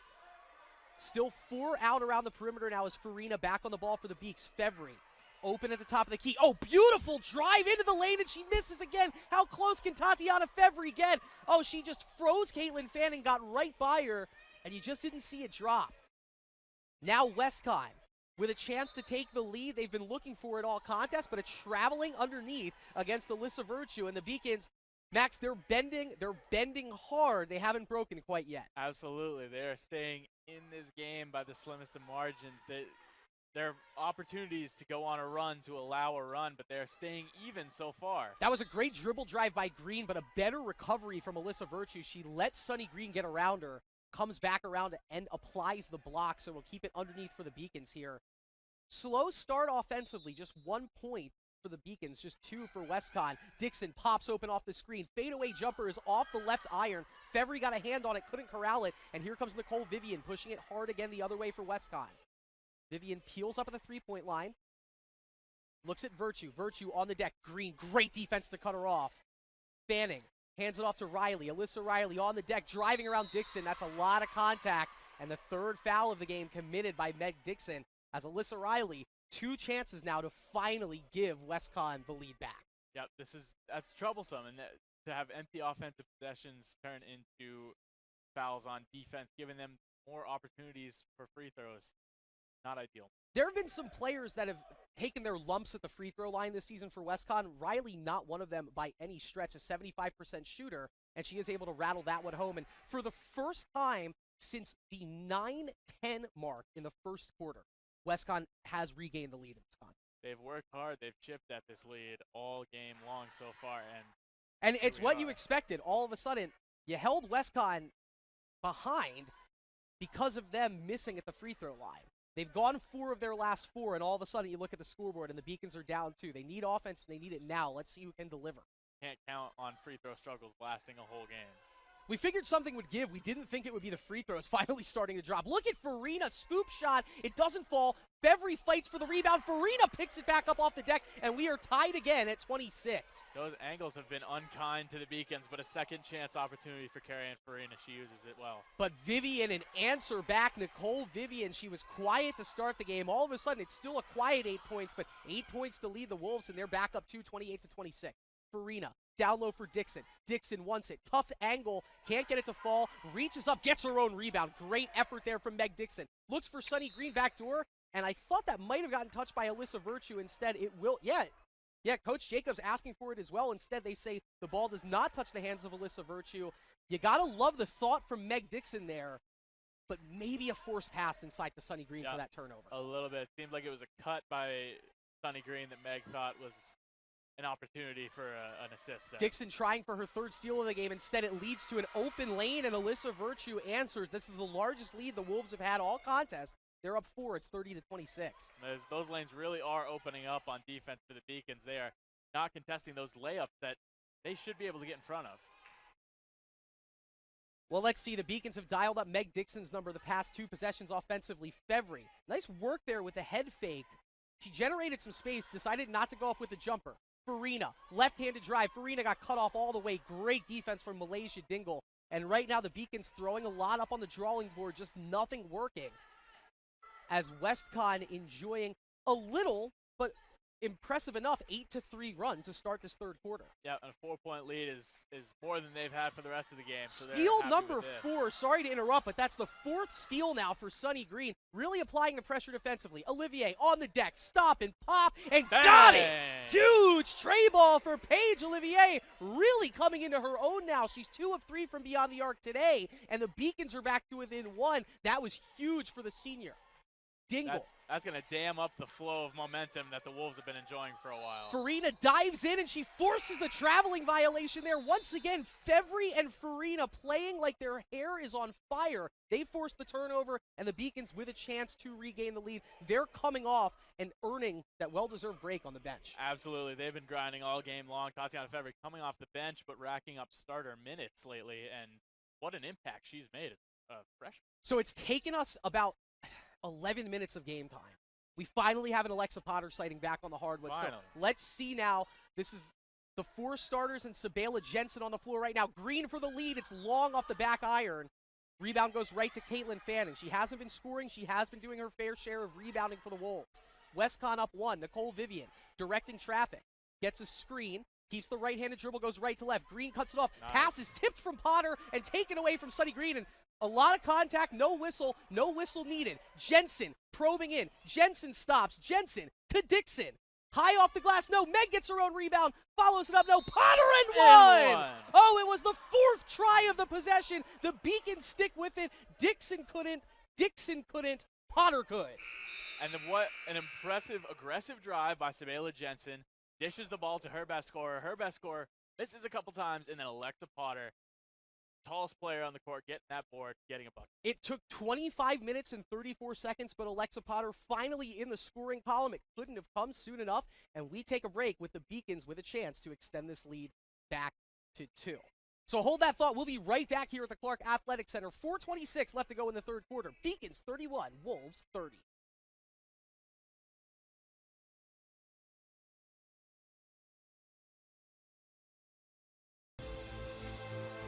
Passion's love. Passion is love for what you do. Because I think when you face challenges, it comes down to how much you want it and how much you love it. Passion is what keeps you going forward. Seeing so many people that were like-minded and so hardworking in their sport and academics, being surrounded by like-minded people makes you want to be more passionate. I think it pushes you to a different level that maybe you didn't think you had. And you can do the best of both worlds and love all of it. Proportion to me is the lived experience of our Division III student athletes. They balance life from an academic perspective and the rigors of competing at a high level, bonding with teammates and building lifelong friendships. But they also are involved in their communities. They work jobs. Well, welcome back in. It's been a game of runs here in the third quarter. WestConn started off the third quarter, Max, with an 8-3 run. The Beacons in the middle of a 5-0 run. And Alexa Potter finally into the scoring column, trying to make it a 6-0 run right here. It's been much like that all game long with teams, with each team taking turns. So I wanted to see that one go down before I kept it going. You and I both. I was going to mention she was a 57% free throw shooter. No good time to say that. Right. So she hits and we're up to 60 on the season, and the Beacons back up to a 2-point lead. That's huge. That gives the Beacons a little bit of breathing room, a little small, slight lead once again. Ashley Riley, another miss from deep. She's now 0 for 3 from beyond the arc, and the Beacons, that's a huge stop because it didn't take long to get it. Now let's see if they can pile a couple of good constructive possessions in a row here. Dixon was open. They're not blowing the whistle on a lot of contact underneath today. That one didn't warrant it regardless, but now Vivian ahead. Blocked by Potter, and she blocks it out of bounds off of Vivian, and we'll go back the other way. Alexa Potter, pleasure to have you back on the hardwood. That's a huge play as this game, it doesn't feel like, Max, we're going to get to a track meet at any point here. No. Expect the stops. Take the stops when you can get them, and the Beaks are stopping the Wolves. Both teams are grinding right now. Dixon got cut off her block on the left elbow. She swings it over to Green. Now it's Sabela Jensen on the right wing. Jensen, left-handed dribble to Meg. Meg probing through, and she's going to get called for... Oh, that's part of me. I thought that was scary because I thought it was going to be a warding foul against Meg Dixon. It is a moving screen against Alexa Potter, so damned if you do, damned if you don't there, Max. It's the 4th personal foul against Alexa Potter. No good result there, and Alexa's going to come off now. Now what you want to see as she's getting hot for the first time in the game, really. Well, this lineup held down the fort at the end of the second quarter. You didn't want to have to see it again, but with Dixon with 3 and Potter with 4, they're both back on the bench. And so let's see Fevry and Jensen, 2 freshmen, Green the sophomore, joining the seniors in Farina and Olivier, and the defensive pressure was there. The ball squirts out to Alyssa Riley. She picks up her dribble and wings it all the way back to Maggie Nardini. Open is Caitlin Fanning, and that's the first look she has had in some time, and she was able to gather that pass in and drop it in for 2, and Caitlin Fanning, 18 points the last time these two teams played, 14 points per contest, big bucket for her right there. Yeah, I expected to be seeing this earlier on, but you also expect to be seeing it some of the Beak stars, so it's been a really spread out what the scoring has been, and a lot of great defenses kept a lot of players off. Farina, head fake. It leads to a left-handed dribble drive. Stops, gets some contact, and draws the foul against Maggie Nardini. The shooting touch has not been there for Carrie Ann tonight. She's 1 of 7, but trips 3 and 4 to the free throw line. And once again, that's what, right now, you're just playing that game of does this possession lead to points? If it does, okay, we did what we needed to do. Absolutely. Yeah, a vet move by Carrie Ann to drive down in there and get to a position where she could get fouled and get free. That foul against Maggie Nardini, just her first of the contest, and Meg Dixon is back on, still at the 10-point mark today. And I'm glad that we led the game the way we did. We can't keep focusing on those 10 points for Meg Dixon because there's much more important points to be scored on the hardwood right now. Absolutely, in a 2-point game. Big 2 for 2 right there from Carrie Ann as the Beacons go back up 34-32. Green, gets called for the reach in. You can see Coach Ribchick. She was furious with that entry pass because Sunny Green has had hands all over the place today. That could have been steal number 5 for Sunny. Instead, it'll be her first foul of the contest. You really don't want to put the ball anywhere in Sunny's radius that she can just reach out and grab and get a steal. Reagan spinning on Jensen. They got the matchup they wanted, and Rosalie Reagan's big day continues. Now 8 points, second on the team for WestConn, and they've tied it back up at 34. Pleasant surprise for the Wolves. Did not expect Reagan to be such a big contributor on offense, but here she is. And a turnover on the perimeter, but Green gets it back, saving the day. Dixon thought about that 3 for a split second. The shot clock resets entirely for the Beaks. And so Farina thinks better of it. Olivier sets the screen. It's a double screen. Dixon cutting towards the lane. Great pass inside. Dixon gets fouled, and she'll have a chance for points 11 and 12 of the contest at the free throw line. Once again, that's what you expect out of Carrie Ann Farina. A beautiful pass. We have the angle high above the court. She saw it before anybody else did. Yes, absolutely. She read that well like a veteran point guard she is, and Meg Dixon drawing that foul. Took a big physical foul, but hey, she's getting 2 shots here where you like to see it. We mentioned this season not up to par with what she's been, but shooter never. Well, she is a 70% free throw shooter, and any basketball player would, I believe, take 70% from the line in organized stat-kept play. And as I give another broadcaster's jinx, we're wrought with those this afternoon. Sorry, guys. She misses the first out of 2. Still a chance to take the lead right here, and you got to see it. Meg makes this, which she does. It'll be career point 997. More importantly, right now, it puts the Beaks back in front by 1. 35-34, Vivian back across the timeline to Riley. Oh, they had Fanning open down low. Green recovers in the nick of time. Dingle is open. She's a dangerous shooter, but misses that one long. Dixon skies up. That's rebound number 5, Max. You're very happy with that shot. It's not a bad shot, but it's that not pass is not what you want to see right there as Vivian reaches in. Green recovering, but not in time, and Vivian into double figures for the Wolves and puts WestCon back up 1. This game has been nip and tuck all night long. Offense has been turning back on here in this third quarter, Max. As it is, Beacons now need an answer. Absolutely, they do. They can't just stay grinding 1 point, a couple points every other possession here. They need to get some buckets going. Offense has been easier said than done. Farina made that drive in look easy. The finish would have been difficult. She misses long, and Dingle charging back the other way for the Wolves. Dingle bounces it in to Fanning, and once again, Sunny Green applying the defensive pressure. Max, she has only sat for a minute and a half. She has played 27 of the 29 minutes so far tonight, and every second she has made her defensive presence felt. Absolutely. There are a few things you can count on when you watch Sunny Green play basketball. You're going to get a lot of minutes. You're going to get defensive aggression. You're going to get steals, some blocks, some fouls, but that comes with great defense. So the Beacons trailing by 1 here. Will more than likely have a 2-for-1. Didn't like that as Paige Olivier does the smart thing and lets the ball go out of bounds. But that's Alyssa Riley, who had a very quiet first half, really coming along here. And I'm calling her name more and more as this game progresses. Risky play with the score what it is, but it goes to show you, fortune favors the bold. She wanted that scoop and score, if you will, and almost got it. Absolutely. Dixon working against the shot clock here, drives in, gets the shot off, and it doesn't touch anything. It's a shot clock violation. WestCon, right when they needed it the most, they get a big stop and can more or less hold for 1 here, Max, with a 1-point lead. Yes, they've got the time to set up a possession, get a shot that they like. They don't, they rushed a 3-point shot in the last possession from a good shooter, but still, in a game like this, you don't want to waste any possessions, and you'll take a quick bucket. Rosalie Reagan thought she was coming off, but enjoying the career game that she's having. She stays on for this possession right now.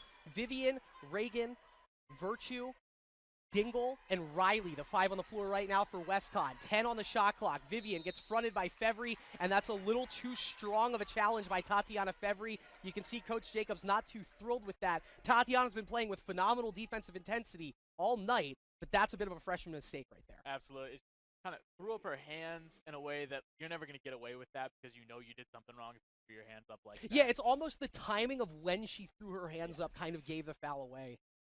The things we noticed from up here. Exactly. Yeah, it's a great view. Vivian is turning it on here in the third quarter. Another point. She's up to 12, leading now all scorers with Meg Dixon at 11. Vivian takes that title, and she can make it a 3-point game right here. That one is long off the back iron, but no one boxes out Regan, and that's a big miss. It's going to be an over-the-back foul against Paige Olivier, and it sends the player enjoying her career game back to the line to shoot 2 more. Rosaline Reagan, the player of the afternoon for WestCon, putting them up by 2 and doing her darndest to keep them up by 2. That was it shows the inexperience of this lineup as well as they've played tonight.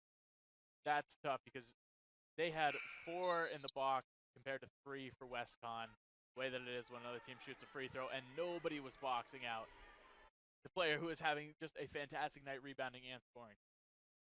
Misses that free throw long, so that's a big break for the Beacons right now, but Rosaline Reagan making her impact felt. 8 points. She averages just 3 a contest on the season. 4 rebounds, make it 9 points for her now. 4 rebounds, and she averages 2. So just a big game for a player where you knew you had to look out for Caitlin Fanning. You've done that as best you can. You've locked down the shooter Malaysia Dingle. Rosaline Reagan, the one coming to get you today in conference play. Great to see. Meg Dixon, that'll beat the buzzer and count it. It's a long 2. So count the bucket. It's a long 2. It is not history yet, but Meg Dixon 1 point away from history. The Beacons 1 point away from regaining the lead. Folks, we're going to have a fun finish to this contest tonight. What a way to get 9.99. This is quite the game right here. We'll throw it to a break real quick. When we come back, the final quarter, WestCon 38, Beacons 37. Quarter number 4 after this on the Beacon Broadcasting Network.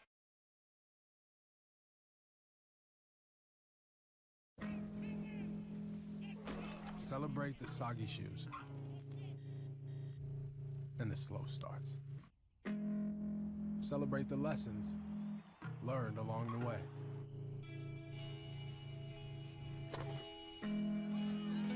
These are the wins.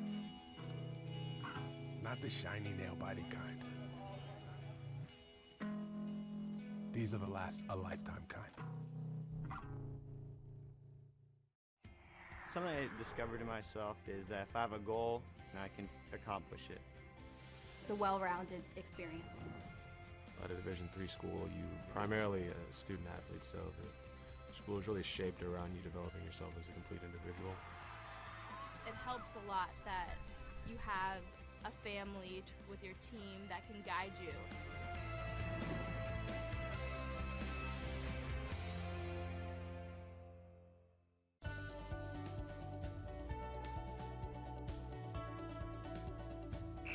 I just wanted to get good grades and to do well. But We are locked into a tight affair. Beacons trailing by 1. They're within 1 thanks to this great defensive effort at the end of the period. First, it was Alexa Potter sending that Vivian shot away.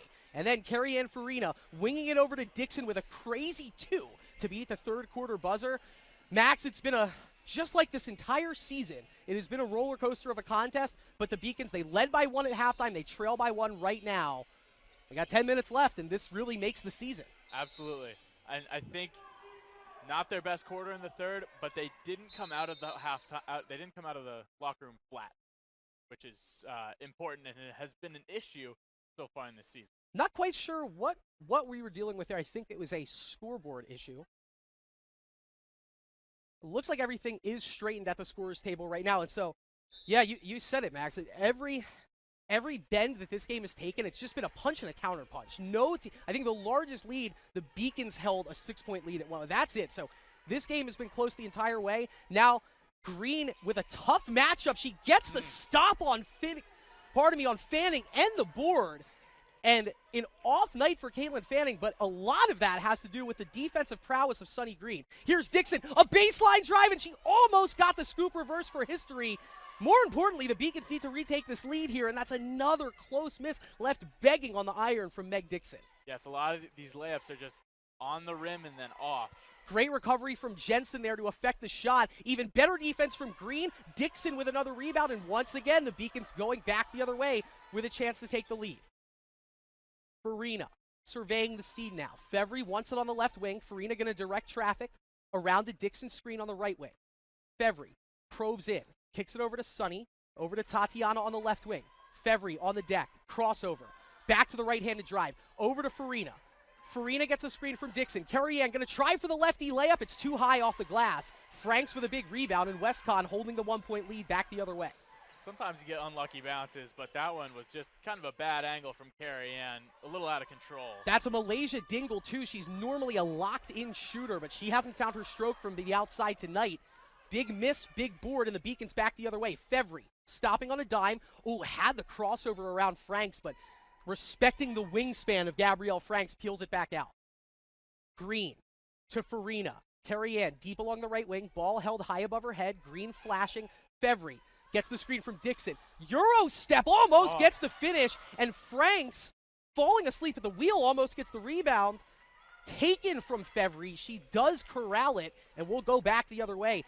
Score is the same. It's still 37-38. How close can each team get? Dixon with a block from the backside, and Franks gets fouled underneath by Fevry, and that's a very smart foul from Fevry. Make Franks earn it with 2 free throws instead of giving her that bucket underneath. Absolutely. And when all else fails, foul her so that they're not a guaranteed to, because she was right there next to the basket. Even better break for the Beacons. It's not going to be on the shot. So baseline inbound, Olivier back in along with Jakimi Pearson. So BJP back on the hardwood for the Beaks. They go right down low to Reagan. She misses the jumper. She gets her own rebound. She gets fouled on the putback. And 2 more for the line for the player of the hour, Rosaline Reagan. She just popped right open on that inbound pass. And that seems to be what the problem has been as it relates to Rosaline Reagan today. She's the one that's unaccounted for WestConn. Every time she seems to be left open, and the Beacons still aren't expecting her to make a big play, and she keeps doing it. We mentioned the one hole in Rosaline Reagan's game is at the free throw line. 25% coming into action today. She is now 2 of 5 from the stripe, but even 2 of those 3 going in makes this a multiple possession game. So can the Beaks dodge another bullet here? She hits her third, so 3 of 6 on the line, numbers that Rosaline Reagan, I think, would take every time. She joins Nicole Vivian in double figures now with 10 points. And so that's your story if you're WestConn. Chalking this one up. It's a quiet night for Fanning. The shot's not falling for Dingle. Vivian hot and cold, but Rosaline Reagan has been there when you needed her. Been a revelation off the bench. Really impressive. Jensen gets cut off. That's a dangerous pass to Olivier. She's going to get bailed out by Sunny Green. Green wanting to get it down low to Dixon. BJP in the corner. Probably better suited to put it on the deck. She does. Euro step inside, and she traveled. She traveled. You could see that one coming from far away. It's just not something you can sneak past the referees. And when you have a player get that open all of a sudden, half the time you have to assume they may have traveled to get to that spot on the floor. Absolutely. A tough error for Bevan Jakimi Pearson, but she was driving and just got a little too fast for her own feet. Green almost gets another pick. The pass does find its way into Fanning. It's a Virtue bank shot that falls. And WestConn up 4. That's their second largest lead of the night, just 4 points, but it comes at a huge time. The Beacons need an answer, and they need it quickly. Jakimi Pearson, left-handed dribble drive. Dixon wants it. Meg Dixon just 1 point away from history in her own right, fighting for the team cause right now. Jensen, spinner, and it goes! Sabela Jensen, the true frosh, with a huge bucket to bring the Beaks back to within 2. It's 39-41. And the impact that she has made in this game is huge. Traveling violation. It's another Sunny Green high-intensity performance on the perimeter. It forces the turnover. That's a number that no coach is going to want to take a look at. We're nearing 20 on both sides, but a well-earned stop from the Beacons. And let's see if they can tie it or take the lead back right now. 6:35 left to go. Sabela Jensen, Sunny Green, and Paige Olivier along the perimeter. Meg Dixon, Alexa Potter at the forward spot. Potter over to Jensen.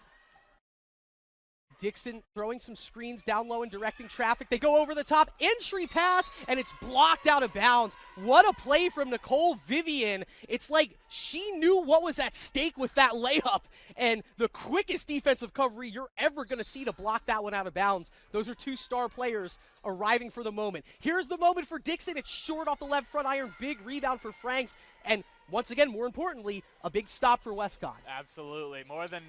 More than Meg getting that bucket, they want to get that bucket on the scoreboard. Vivian for 2. It's long. Big rebound from Franks. Jensen gets her hands on the ball. It gets back out to Nicole Vivian. Right-handed dribble drive. She crosses over, gets in front of Potter, misses it short. Franks gets the rebound, and it's short. And Potter with a strong rebound down low. Hasn't seen that many minutes tonight, but has come up big. That's a very clutch play from Alexa Potter. Olivier wants it. Fronted by Vivian. She'll go back to Sabela Jensen. Wolves 41, Beacons 39. Multitudes of conference implications as the Olivier 3 misses left, but Jensen saves it to Potter. Potter spins. Potter puts it up and gets it for 2. Sabela Jensen made that play happen, and Potter, right place, right time, and we're knotted back up. Sabela Jensen looking like Sunny Green too, with the hustle on the offensive end to save the play and get a bucket that is of the utmost importance. Virtue traveled. She was backing down Meg Dixon, took 1 too many steps in the process, and this Beacons defense, Max, right when they needed to. 3 huge stops in a row. They are forcing unforced errors that the Wolves do not commit on a normal basis, but they are just causing problems on the defensive end. Well, here we go. We're tied at 41, 5:05 on a running clock as Green swings behind the backside of the defense. No Meg Dixon on the floor right now as Green left-handed drive to a right-handed layup. She draws the foul, and with 5 minutes left in this contest, it's Sunny Green who is playing a whale of a game defensively, giving the Beacons a chance to retake the lead. We'll hold it right here. Or pardon me, we'll hold that thought as there's 5 minutes left on the clock. Timeout taken, so we will take a media timeout. You couldn't have asked for a better ball game to get this afternoon started. 5 minutes left to go. We're all knotted at 41. More after this on the Beacon Broadcasting Network, brought to you by LittleEast.tv.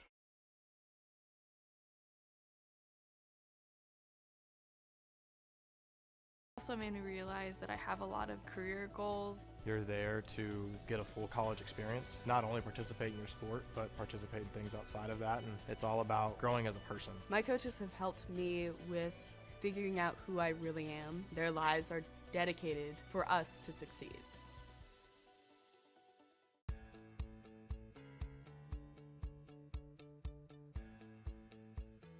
Being a part of the different activities and organizations that I've been a part of, I'm actually able to see myself where I'm like, hey, I actually can make a change. I'm one person that can make a difference. Division III has helped me to develop teamwork skills, critical thinking skills, time management skills. It's not just about basketball, or it's not just about school, it's about developing yourself as a person altogether. Take a look at this athletic play from the freshman Sabela Jensen. After the Olivier missed three, it looked like the ball was going to go out of bounds. Jensen saves it, Potter corrals it, then a beautiful double spin against Franks, and that tied the game up at 41. This is a huge game with conference implication. Max Clifford and the Beacons, a young team, they're playing like the Grizzled Vets trying to steal a conference win tonight. They are, and it's a completely different lineup than you expected to see who's been on the court all night for the Beacons, but man, they have held it together. With all this foul trouble that their starters have been in. Sunny Green gives the Beacons the lead with that made free throw. She's enjoying a phenomenal all-around game. That her fourth point of the afternoon, all four of her points coming from the charity stripe. She misses that one short. Franks can't corral it, but it squirts out to Nardini. It's a 1-point lead for the Beacons right now, 42-41. They're 10-9 on the season, trying to steal their 11th win on the season. Meanwhile, WestCon 12-4, Max. This would be a huge win if the Beaks can hold on to this. This is very important for the Beacons in standings. That one looked to be tipped away by Jensen. A little too much contact at the top of the key, and that will be a personal foul against Sabela Jensen. Her fourth. You don't like to see that. The Beacons have depth enough if Jensen were to foul out, but what you really don't like to see, 3 team fouls across the aisle. WestCon just won. That's going to be really important. Who gets more free throws down there at the end of the game? Because this game is going to be, like I said, the slimmest of margins for the Beacons right now. You don't want to give up any free ones. You want to stay out of that bonus if at all possible. Fanning inbounds it to Vivian. And Nicole Vivian looks up to Maggie Nardini. They want to get it down low to Fanning, but Green applying the pressure. Fevry tips the pass. They kick it out to Nardini. She fakes the shot. They go down low. Green with the tip and another steal from Sunny Green. And now here's Meg Dixon cruising on up. She's 1 point away from history. The Beacons holding a 1-point lead. A lot can happen on this possession right here. This is hugely important. Sunny Green on the right wing. Quick jab step. She has some space to Meg Dixon. Dixon puts it on the floor. Dixon baseline drive. Wrap up no good.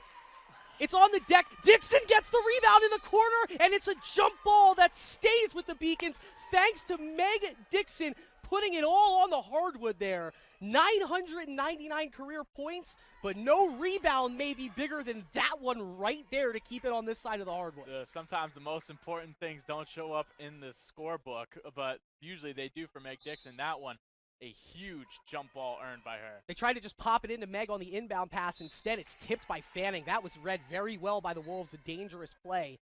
Maybe something else drawing up on the next look in from the pass. Olivier coming in to spell Potter. And maybe a tit-for-tat move as you see Ashley Riley coming back on for WestCon. It's now a sideline inbound. Sunny Green leading the line. Carrie Ann Farina passing it in. Olivier open in the left corner, and around they go. To Green, back to Farina. Fevry trying to draw some attention with a backdoor cut. They don't give her any of attention. So now around the perimeter we go. Farina. Crossover, and she traveled. That's the third traveling violation against Farina, the grizzled vet. She plays such a good, clean game. Rare to see mistakes like this. And the thing is, Max, you're seeing mistakes from the last people you expect to see. That's been the story of this game. It has. You know, this game has bred Virtue. Uncertainty. Gets blocked by Olivier. I don't know if she altered the shot. She definitely altered it with her defense. That's another big stop for the Beacons here. Around the perimeter, Paige thought about the three, puts it on the deck, gets cut off, wings it back out to Sunny Green. Green drives in, hard take for Sunny, and she lays it in for two. That is a tough bucket from Sunny Green. 37 minutes of basketball, her first made field goal, but she has 7 points, and the big day continues all around for Sunny Green. Dixon working on Virtue, and it's a double dribble. Max, this Beacons team defense, playing their best quarter of basketball in quarter number 4, just 3 points allowed so far in this fourth quarter. They're all around you, but most importantly, they get in your head and they make you make mistakes. This is not what WestCon looks like on a normal basis, and they're playing a team by record who is inferior to them if you believe in record, but the Beacons making them make a lot of mistakes. You can see Meg Dixon asking the team to slow it down right now. They hold the 3-point lead. Dixon, this is for history, and it's long off the right wing, but Fevry flying in. She touches the rebound, knocks it out of bounds. Great hustle out of Tatiana Fevry yet again. And once again, we all know it's at stake here for Meg Dixon. We can't fault her for putting these shots up because they're the shots that the Beacons need in the flow of their offense right now. Absolutely. She's playing for a win more than she's playing for 1,000 points right now. Ritter driving around Fevry. It's tipped, knocked out of bounds by the Wolves, and that's going to stay with WestCon. Oh, that was a bad read by Fevry. I think she thought it was last touch by the Wolves. Instead, it's knocked out by the Beacons, and that's huge because it's still a one-possession game. Absolutely. The Wolves needed that one. They go inside to Franks. Some trouble on the collection. She gets it over to Fanning. Fanning, right-handed drive, trying to get around Sunny Green. Green knocks her off her course. It's an open Vivian two-pointer, and it's good. A long two for Nicole Vivian, who's really turned it on here in this second half, but the Beaks still holding one. 2:22 left to go on a running clock. The Beacons trying to move to 4-6 in the LEC and 11-9 overall on the season. Farina, the handoff to Dixon. It's tipped away from the bucket. Dixon fronting on Nicole Vivian. Crossover dribble, gets double teamed, trapped in the corner, hands it off to Farina. Carrie Ann hits the deck, but saves it, gets the shot up, and it's good! Wow, it hadn't been falling all night for Carrie Ann, but her second field goal comes in a huge moment. Beacons back up 3. And self-awareness to keep your balance, stay up, recollect your dribble, and Carrie Ann Farina, a huge play. Malaysia Dingle back into the paint for the Wolves. It's in and out, and a huge rebound for Dixon. She's been corralling the boards all night. Now the Beacons, you want to run up some clock off the shot clock on this possession. Absolutely. Take your time with this one. Fevry gets a screen from Green. Dixon wants it. Fronting Nicole Vivian. Right-footed jab step. She'll back down Vivian. Hand it off to Sunny. Sunny drives around the screen from Dixon and lays it in for 2 more. That was a well-executed play from the Beacons. Not rushing a shot, not getting a bad shot, setting up the right shot for Sunny Green. Everything coming up green for Sunny here in the fourth quarter. As Vivian gets trapped off, the Beacons have allowed just 5 points on defense, and that will be a blocking foul against Carrie Ann Farina. Can't quite keep a good thing rolling on the defensive end here, and it'll be 2 shots for WestCon. We have 66 seconds left, but it will be 2 shots on every foul the rest of the way. And this is huge for the Wolves as they try to make a comeback now. The Beacons have extended to a 2-possession lead. You need the free ones right now. Riley hits the first. That's big. It's still a 2-possession game as Potter going to come in after this second shot here. This is huge for WestCon. Can the Beacons keep this a 2-possession ball game? Riley got it. Soft touch at the line. We mentioned one of the few shooters who came in with very good numbers from the charity stripe. She's 4 for 4 on the night, and it is a 1-possession ball game. 30-second timeout. Let's take a quick opportunity to catch our breaths here. We'll take a very quick break. 1:06 left to go. Beacons 48, Wolves 45. I'm the first undergraduate alumnus to lead this university. I'm very proud of that. I was literally able to transform my life because of the University of Massachusetts, and I want that for every single student that walks through the door.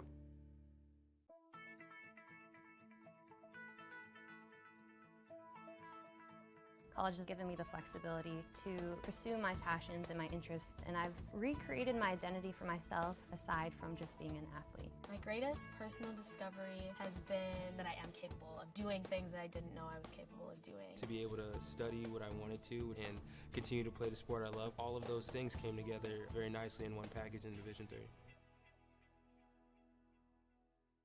I did receive a non-athletic scholarship upon entering school. I got the presidential scholarship, which was huge for me. Chris Del Sordo, Max Clifford on the call for you as the Beacons locked in a close one, fighting for their 11th win on the season, trying to get up to 4-6 in the LEC Max and stay at the number 6 seed. They're 66 seconds away from doing so, and only one player in this contest in foul trouble. That's Alexa Potter. She's the only player in this game with 4, but she's out on the hardwood right now for the Beaks. Well, with a minute left, I think you're going to take your chances because of the paint defense that Alexa Potter provides and the potential for a nice little pass down to the low post.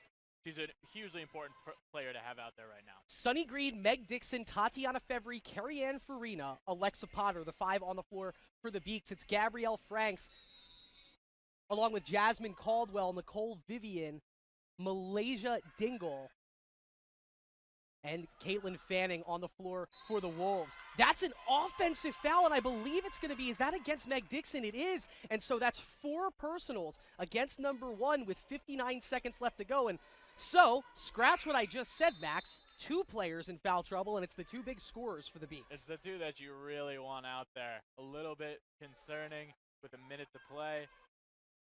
Clock starts with 57 on a running clock. Nicole Vivian, who has come alive here in this second half, leading offensively for WestCon, wings it over to Dingle. Dingle fronted by Fevry with some great pressure. It's 19 on a running shot clock. Vivian gets the screen from Fanning, picks up her dribble. It's Dingle for the tie, and it's short. Everyone reaching up for it, and Alexa Potter comes down with it underneath.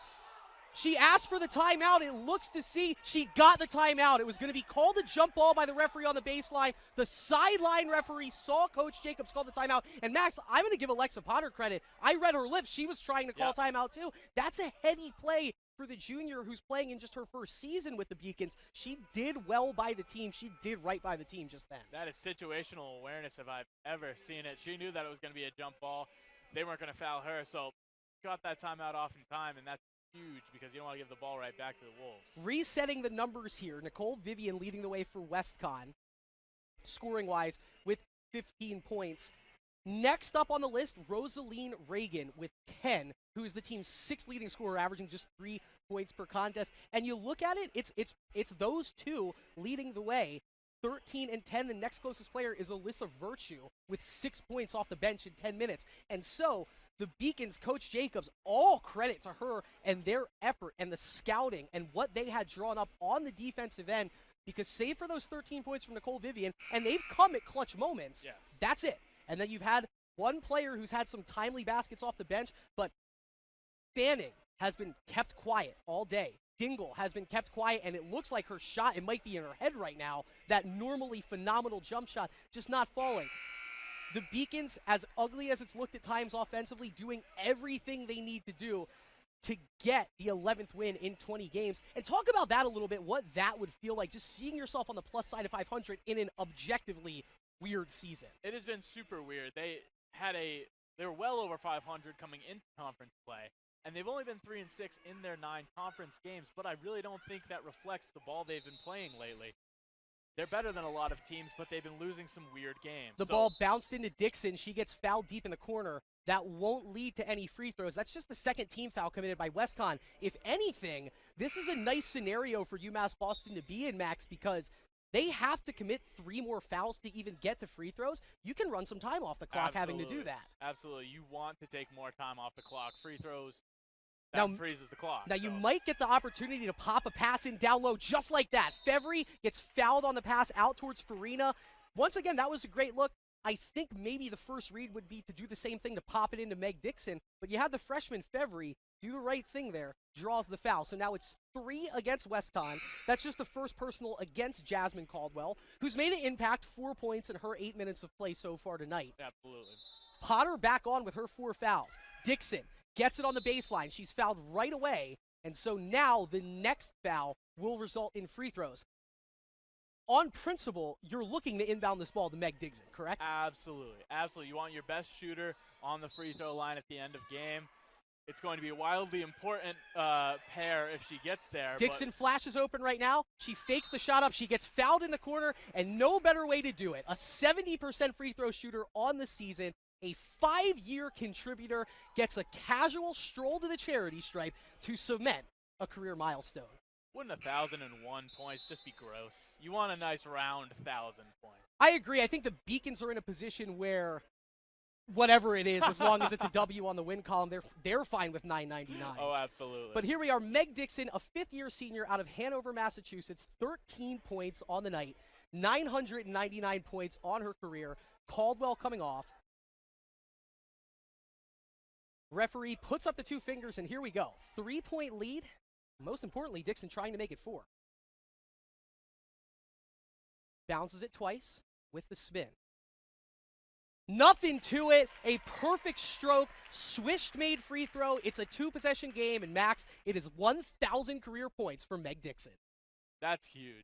What a career accomplishment for one of the best players in program history, especially in recent memory, since any of our student workers have been on campus. Funny Meg enough, Dixon. Olivia Murphy working the scorer's table right now, the leading scorer in program history. Amazing to get to see that. You see on the screen right there, Meg hits both, so now it is 1,001 career points. She is the 9th career 1,000-point scorer in Beacons history. And now let's move along from the ceremony real quick. That's huge as it gives the Beacons a 5-point lead.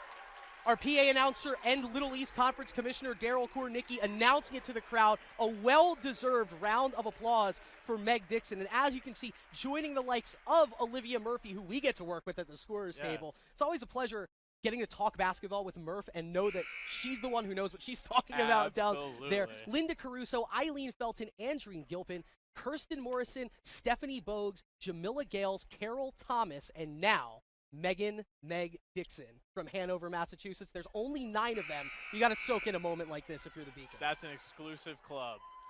And of course, most importantly, a 5-point lead for the Beacons now with that historic pair of free throws. So resetting the scene now, Meg Dixon is leading all scorers in this contest with 15 points. We've needed all of them. She's put up plenty of shots today to get there too.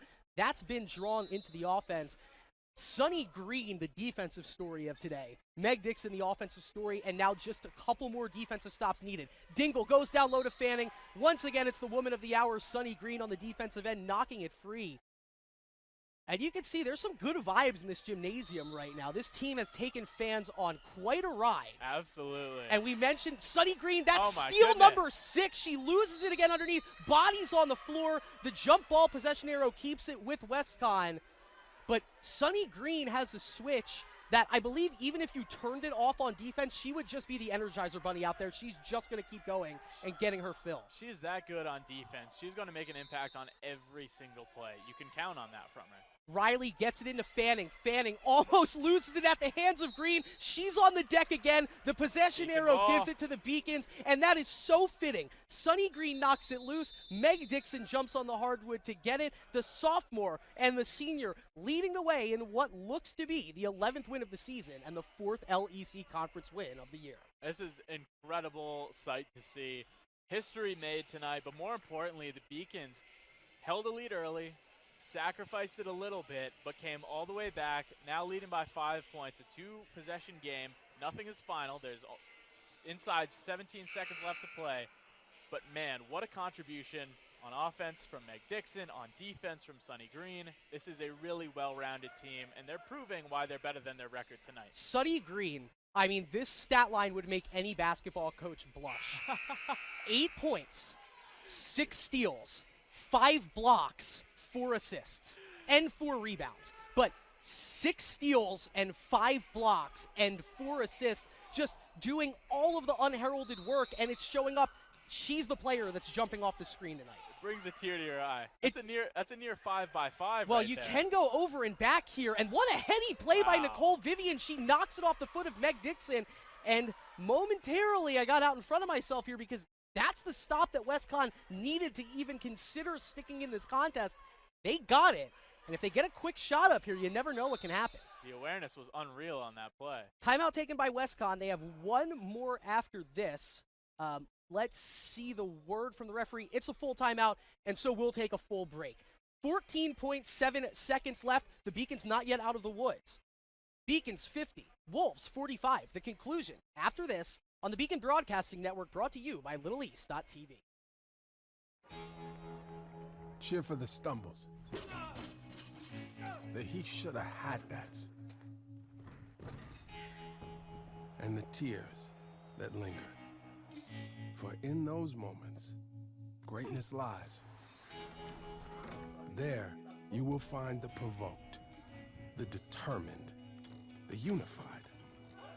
It's in those moments that champions are born.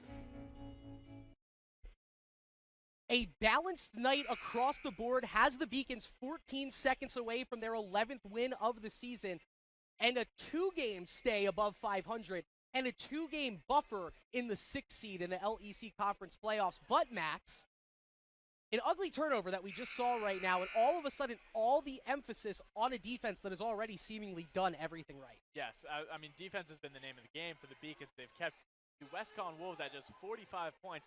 No easy task, but they are tasked with another defensive stop here because it is just a 2-point possession game, and you don't want to see it dwindle down to 1. Nicole Vivian leading the way for the Wolves with 13 points, and Sunny Unreal. Green, steal number 7. The ball is touched out of bounds by Westcon. How about that to put a cherry on top?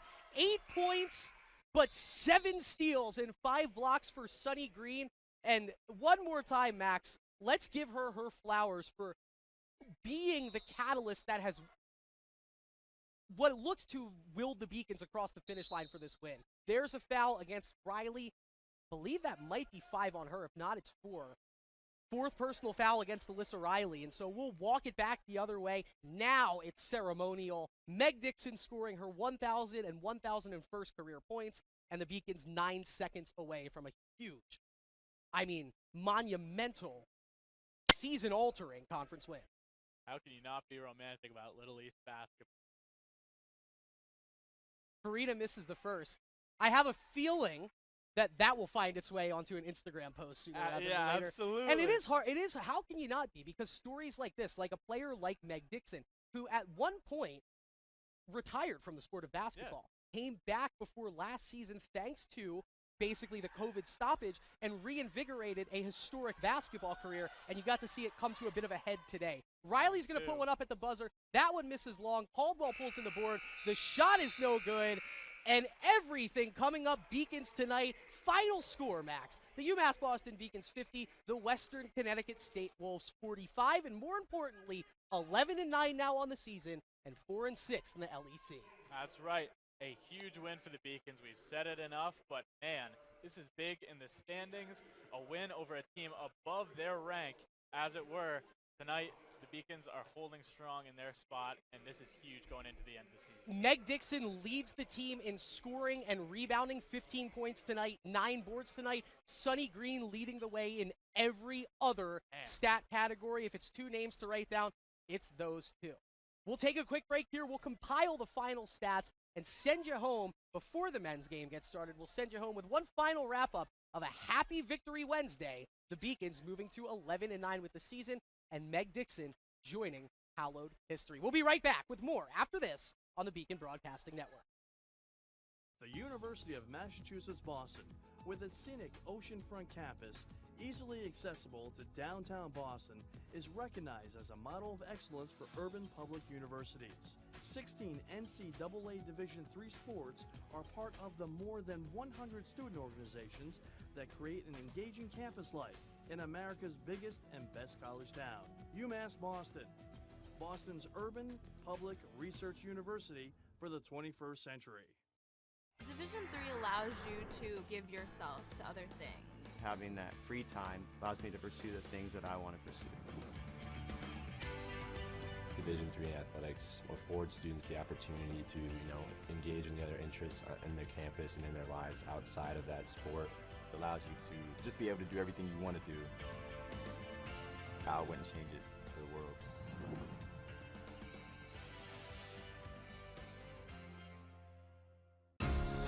Moving from Turkey, it was a rough journey for me because when you don't really speak the language that well and when you don't really fit in the crowd, it's very easy to disappear. But I decided not to give up, and UMass helped me. UMass Boston was my first choice because when I came to the campus, I saw that there was a lot of diversity. There's a lot of people. Here there is a lot of international students, so it's really cool to meet people from different countries, different parts of the world. I'm Julia Murphy. I'm from Canton, Massachusetts. I'm Olivia Murphy. I'm from Canton, Massachusetts. We're sisters. We're sisters. I play volleyball and she plays basketball. Here they have a freshman success community. So each major has their own community that you can join as a freshman, and you take classes with them, you do study groups with them. So it was really helpful getting to know people in your major right away. So in health exercise sciences, we have an internship at the end, where it's so much better to have like an advisor helping you out, like telling you which classes to choose.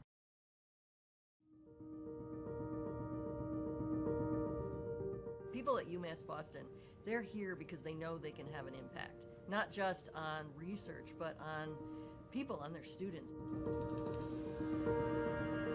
This is just a starting point. It only has potential to grow, and it has a big potential to grow up. You're really having a direct impact on people's lives, and you can see that now, and you can see that years from now. So I think it's becoming like the place that people want to go. What UMass Boston is able to offer to its young people certainly stands out to that mission that was set right out in the beginning.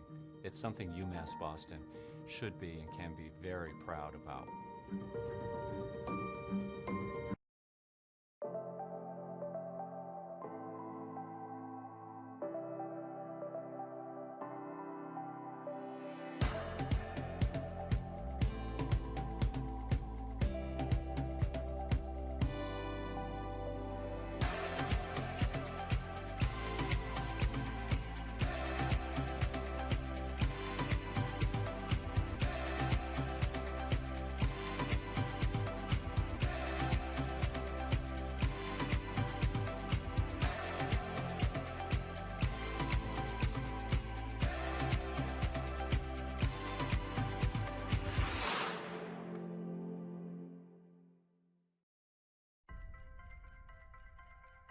I'm a Division III student athlete, and I know how powerful words can be. The term gay doesn't mean stupid, lame, or less than. So I pledge to speak up if I hear the term gay used in a derogatory way or any other homophobic terms. If you can play in Division III. I'm a Division III student athlete, and my teammates unconditionally accepted me as part of their family. So now I pledge to do the same for others. If you can play in Division III.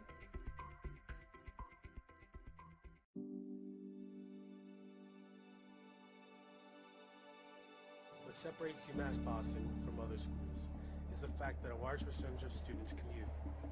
For me, it takes 2 hours each day to go to and from school, but every second has been worth it because the students that come here are serious about learning, they value their education, and understand where it'll take them in the future. This is what UMass Boston means to me.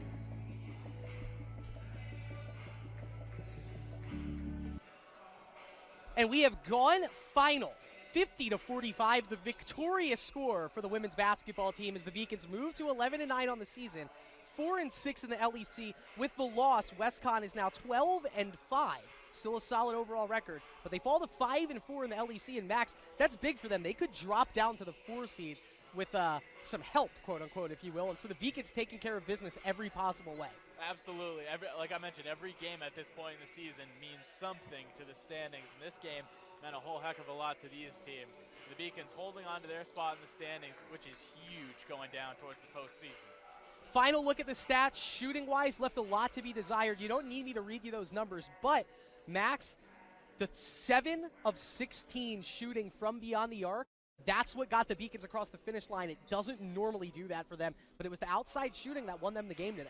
Absolutely. They started hot, had a few flashes late in the game, but it was those three-pointers that really gave them an edge. You can see only 20% from the Wolves. They really struggled, and the Beacons, when they're hot, they were hitting their threes when they needed them tonight. The Beacons, they do lose the rebounding battle, but they win the perimeter defense battle. Sonny Green with 7 steals, and just one of 4 players to record double-digit steals tonight. The Beacons were everywhere defensively.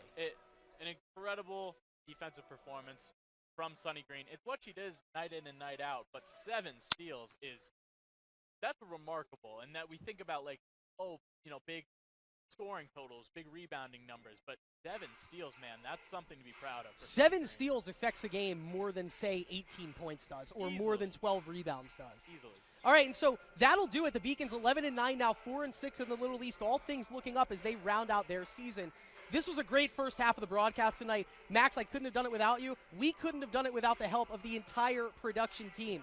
So for Max Clifford, I would also like to thank our producer, Michael Vesci, the director tonight, Gina Albano, Tam Landry next to me running the graphics, Elena Albano and Grace Kelly operating the replays. And then it was Colin Ford, Elsa Vanaco, Josh Eastman, and Miranda Cuddy operating the cameras for us tonight. My name is Chris Del Sordo. Thank you guys so much for spending this first game with us. It was a first game that saw some history. So this is what we're going to do. We are going to end the women's broadcast with one final look at the events that led up to the 1,000 and 1,001st career points from Meg Dixon. Thanks so much. Watch these plays and then come right on back for the men's game, which tips off in 20 minutes.